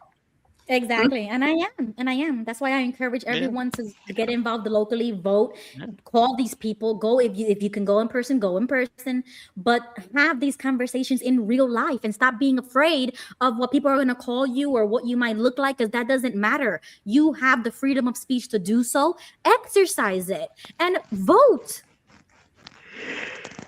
All right, guys. So any final thoughts? Go ahead. Jump in. Are we doing an after show? Hanging out after show after? I can't tonight, but I would have loved. No, it's all good. I was curious. Let Yeah, me, I know. hey Ruby, can I share one last thing that I thought's kind of course. interesting? It could lead into a conversation for next week if we want to talk about this. Okay. So just share the screen and then we'll just go from there and then we'll get ready to end the show up with last thoughts. All right, you ready? Yep. Wait. Okay. Oh, where's the volume? Horrifying, right? If you thought the Epstein files were crazy, like me, horrifying, right? You better buckle your seatbelt, because wait until you find out dinosaurs never existed. And they were a fabricated lie to cover up the existence Why do you do this? of giants and dragons. Is that too much? Too soon? I know. Really, Jimmy? Yeah. It makes sense. It makes sense because we all know the moon was fabricated in the 80s to distract us from the JFK assassination. Like nobody can prove the moon is real. You've never been there. Right. Yeah, so I just thought I'd throw it out there at the last minute for maybe a possible discussion later on. So Okay, great. Because I would like to show stuff. What is that? Dinosaurs real? Well, I have several fossils in my office here. okay. Well, yeah, like I said, it'd be Wait a interesting. second. Oh, yay or nay? If dinosaurs are real, dinosaurs are real. But my opinion we don't have a break is next that Tuesday. dinosaurs and dragons, when people are talking about dragons, they're really talking about dinosaurs. Okay. We're gonna have a great. Or next could it be the opposite way around? That's yes. I think. And the only reason I say that, if you look at the Chinese zodiac, every animal on there is real. I know. And there's a dragon. We've talked about this before. Yeah. Like I don't know why you're doing this to me, Jimmy. And I also did a whole I episode think about dragons are Watch it. pterosaurs. Personally, I think they're pterosaurs. Yeah. But anyway, it's something we can talk about. All right. I'm sorry. I will be super, super stoked for next week. This is really the subject. It'll be Yeah, so that'd be fun. kind of cool. It's gonna be the subject for 10 minutes and I'm putting it to rest. Like it ain't gonna be 2 hours talking about dinosaurs. I'm not doing that. And if anybody remembers, I did the whole UFO episode and I interviewed the flat Earth guy, Oh my Dave. God. So I talked about the Earth being flat. So don't bring me no more subjects like that. I entertained them and I'm good on that. Here's a topic. Here's a topic for next week's show. Is Ruby a robot? Because I have not seen her breathe once this entire episode. Maybe she's on something. No, Dave, I'm just Puerto Rican. That's all. All right. But Ruby, one thing we have forgotten about, and JG just did bring this up. I know. And we Oh need to my get gosh, we need to let guys. Leonard have I have do. some moment next week to where he can do his, because he's done some research on that, and we want to did. show him the love and appreciation for what he did and not not blow him off. So Leonard, if you're still watching us this evening, Not yet, Leonard. We're we gonna want you to have do to. we'll set some time for you next week to where you can talk about your constitutional review. Definitely. We should do that first and then get into the conspiracy theory about dinosaurs, because we could do like 2 amendments every Tuesday until all the amendments are done. So I'll reach out to him, Leonard, if you're still watching, comment in the comment section. Yeah. Because I know like that's exactly what we should be talking about. And honestly, you guys already know, like I'm so for the topic. You know what I'm saying? So Leonard, we got you, Leonard. Don't worry, bro. We got you. Got you next Tuesday, 9 p.m. Yeah, I think he's on number 3 and 4 for the Constitution. Yeah, we're up to 3 and 4. Yeah, 3 and 4. Yep. So we want to show him that love. All right, Dallas, any last thoughts for this evening? Well, just agree with so much you had to share, and when it's about scriptures being misinterpreted, and that brings out a point, and somebody, and I think and today March 31st. Actually, it's yesterday. It was my cousin's birthday. Aw, It was happy her birthday. to him. Happy birthday. It's actually a lady. She's female. Oh, happy birthday to her then from the UPC.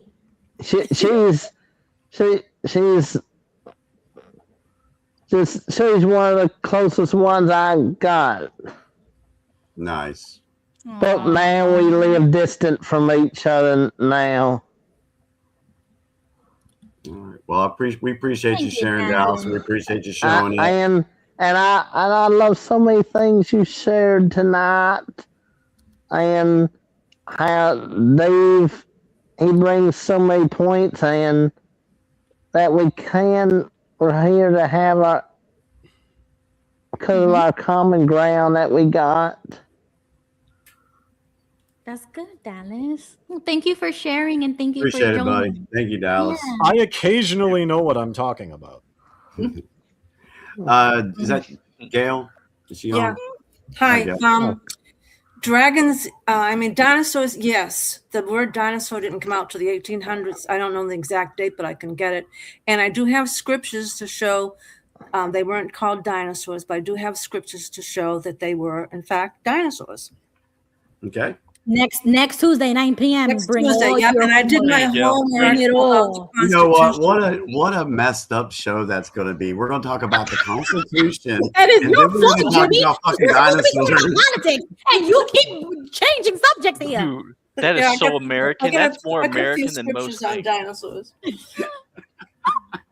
As a matter of fact, there was a big thing on Facebook because I think it was the Speaker of the House that talked about dinosaurs in the Bible, and they joked about them, they made fun of them. Well, I did my And homework. UFOs and aliens and and, I stuff. just- Like Katie and I Van said wrote- something too, so we gotta talk about that next. I wrote Tuesday, too. everything down about dinosaurs and the date that the word dinosaur came out, and I gave scriptures, and it just blew up the whole Facebook. But everybody agreed with me and said I was right. But my cousin's a left side liberal, and I wanted to prove him wrong. So that was my way of zapping. Hey, good job. Gail. Talking about the UFOs could be fun because I've done a lot of study into that. Oh, I got among my other thoughts things. on those too. That'd be cool. Yeah, Vice Dave, President. I'm with him. I'm with JD Vance on that one. What's that? He said that UFOs are demons. I'm just. Yep, I'm just I've gonna been say saying that. myself. You guys know that. You guys know. But I that. can tell you when they came down too. we have so much to talk about. We have so much to talk about, and I can actually disagree on that. All right, cool. Get right ahead. Dave, do you have I any? can disagree back at you. Do you have any final thoughts about tonight's episode? I My final- have go one ahead. thing I'd like to say. All right, go ahead. I'm keeping my mouth shut about the Jewish people. I don't Okay. want to. I don't want to say anything about it. I don't want to hate any group of people. Period. Yeah. I really don't. I keep my mouth shut because I don't want to get into any conflicts back and forth about who's right and why do you hate these people. Personally, I really don't care who likes Jews and who doesn't. That's my stance on human race, period. I try to like everybody because there's good and bad in every race. So, and I don't want to judge any particular race of people. Yeah, they've done some bad things, but don't forget, I think of the Jews from the Israelites. I think of them in the Old Testament, but I don't like the ones that are in our system today. And that's all I'm going to say. And I want to talk. I just have one point about the moon. When I look out my window, there's a full moon. What am I looking at if it's not a moon? What is it, Mr. Diamond Dave? We'll put a pin on that. You know I'm being sarcastic, right? You know I'm being sarcastic, He's being right? sarcastic. I'm being yeah. sarcastic back.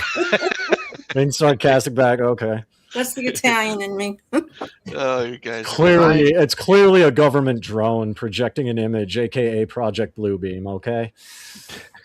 Oh, But it's God. nice. It's nice and illuminating tonight. So my final thoughts tonight. First of all, holy shit, this went all over the place. Second of all, like, this has been fun. And yeah, I'm really looking forward to the UFO discussion because I understand the Christian perspective on them being demons. The angle I'm gonna attack it from is like the idea from they cannot be demons because they have physical form. Oh, have you seen one? Well, how do we know Yes. that? We don't even know that. Where's the proof that they even have a physical form? Well, But I my own digress. personal. I'll wait till next Tuesday. That's I a- Oh, you guys. I want to guys hear what he has to say. It's next already week. 3 hours. Oh, Lord, Yeah, have let's wait mercy. till next week. It's gonna be here a whole other hour. Hey, everybody. Somebody just came on. Hey, hey, what's going on, everybody? Hello. What up? All saying good night. Love the logo, bro. Love the logo. Well, hi What is it? I can't. What's the see it. topic on today's discussion? Oh, We are everything from actually A to wrapping Z. it up. You came late, so Yeah. sorry. Join us Do you next guys week believe? Okay, all right. I will, niggers. at Thank 9 you. o'clock, 9 p.m. Eastern time. Where'd it go? Oh my word. That's All right, just guys. what Have we a good needed night. to end the show. I'm Have out. a great night, everybody. That was crazy. Ruby, I have a. You want me to play the outro, or you want to play the outro? Yeah, no, go ahead. Go ahead if you have it. All right. So first off, I'll just say thank you to the chat. Thank you for everybody that was on the show this evening. Graham, appreciate you coming on, buddy. Leonard, Joseph, Dave, Dallas, Gail, Beau, thank you so much for everything. We really appreciate you guys so very much, and we look forward to seeing y'all next week. And keep doing what we do. Ruby, you were on fire tonight. I loved it. Yeah, she You was. guys were too, definitely. I really hope enjoyed everybody, it. So it looks like everybody's backstage. backed out. All right. Yeah. So here's our outro for this evening. Wide Awake. It's that video we had. So good night. We love you all, and we will see you next week.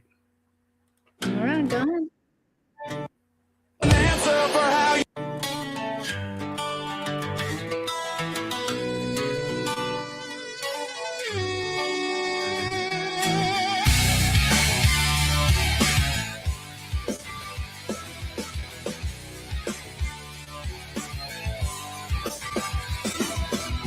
They said I lost my mind, said I was chasing ghosts and shadows.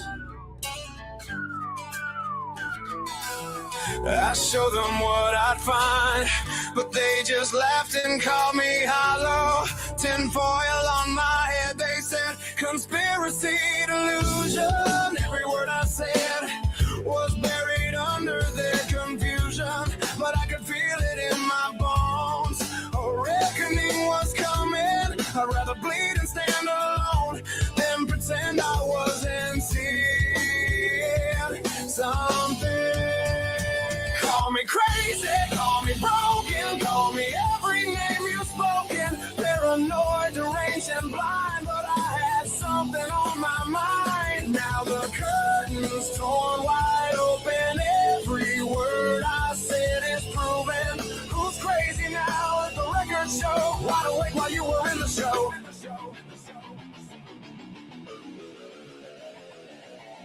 They cost me friends, they cost me sleep. Call me unhinged at the dinner table. They rolled their eyes so goddamn deep. Said I was broken and unstable. Lost my job for speaking out. Got unfriended for the questions. Every time I raised my doubt, they made it therapy, they suggested. But I kept burning through the night, connecting every dot they missed. The only question left was when I left. And now they get this. Call me crazy, call me broken, call me every name you've spoken. Paranoid, deranged, and blind, but I had something on my mind. Now the curtain's torn wide open. Every word I said is proven. Who's crazy now? Let the record show. Wide awake while you were in the show. You call me crazy. You call me lost. You call me lost, but you never counted the cost. Silencing the ones who see before the rest already. You buried us in ridicule, but truth don't shake so easy. Now the world is cracking open, and the shock is written on your face. And I know you want an answer for how you got so taken in this place. Well, I can say I told you so. God knows I've earned the right, but I held this torch for all of us. Not to prove I'm right, but to give you light. I'm not here to burn you down or tell you that you failed me.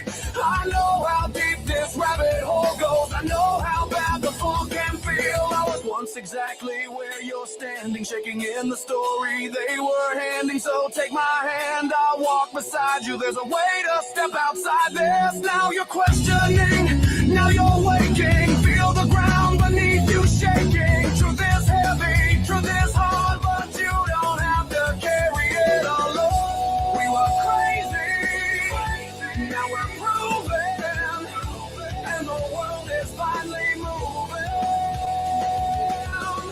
No, I told you so. Just take my hand. Let's walk out of this darkness while we can.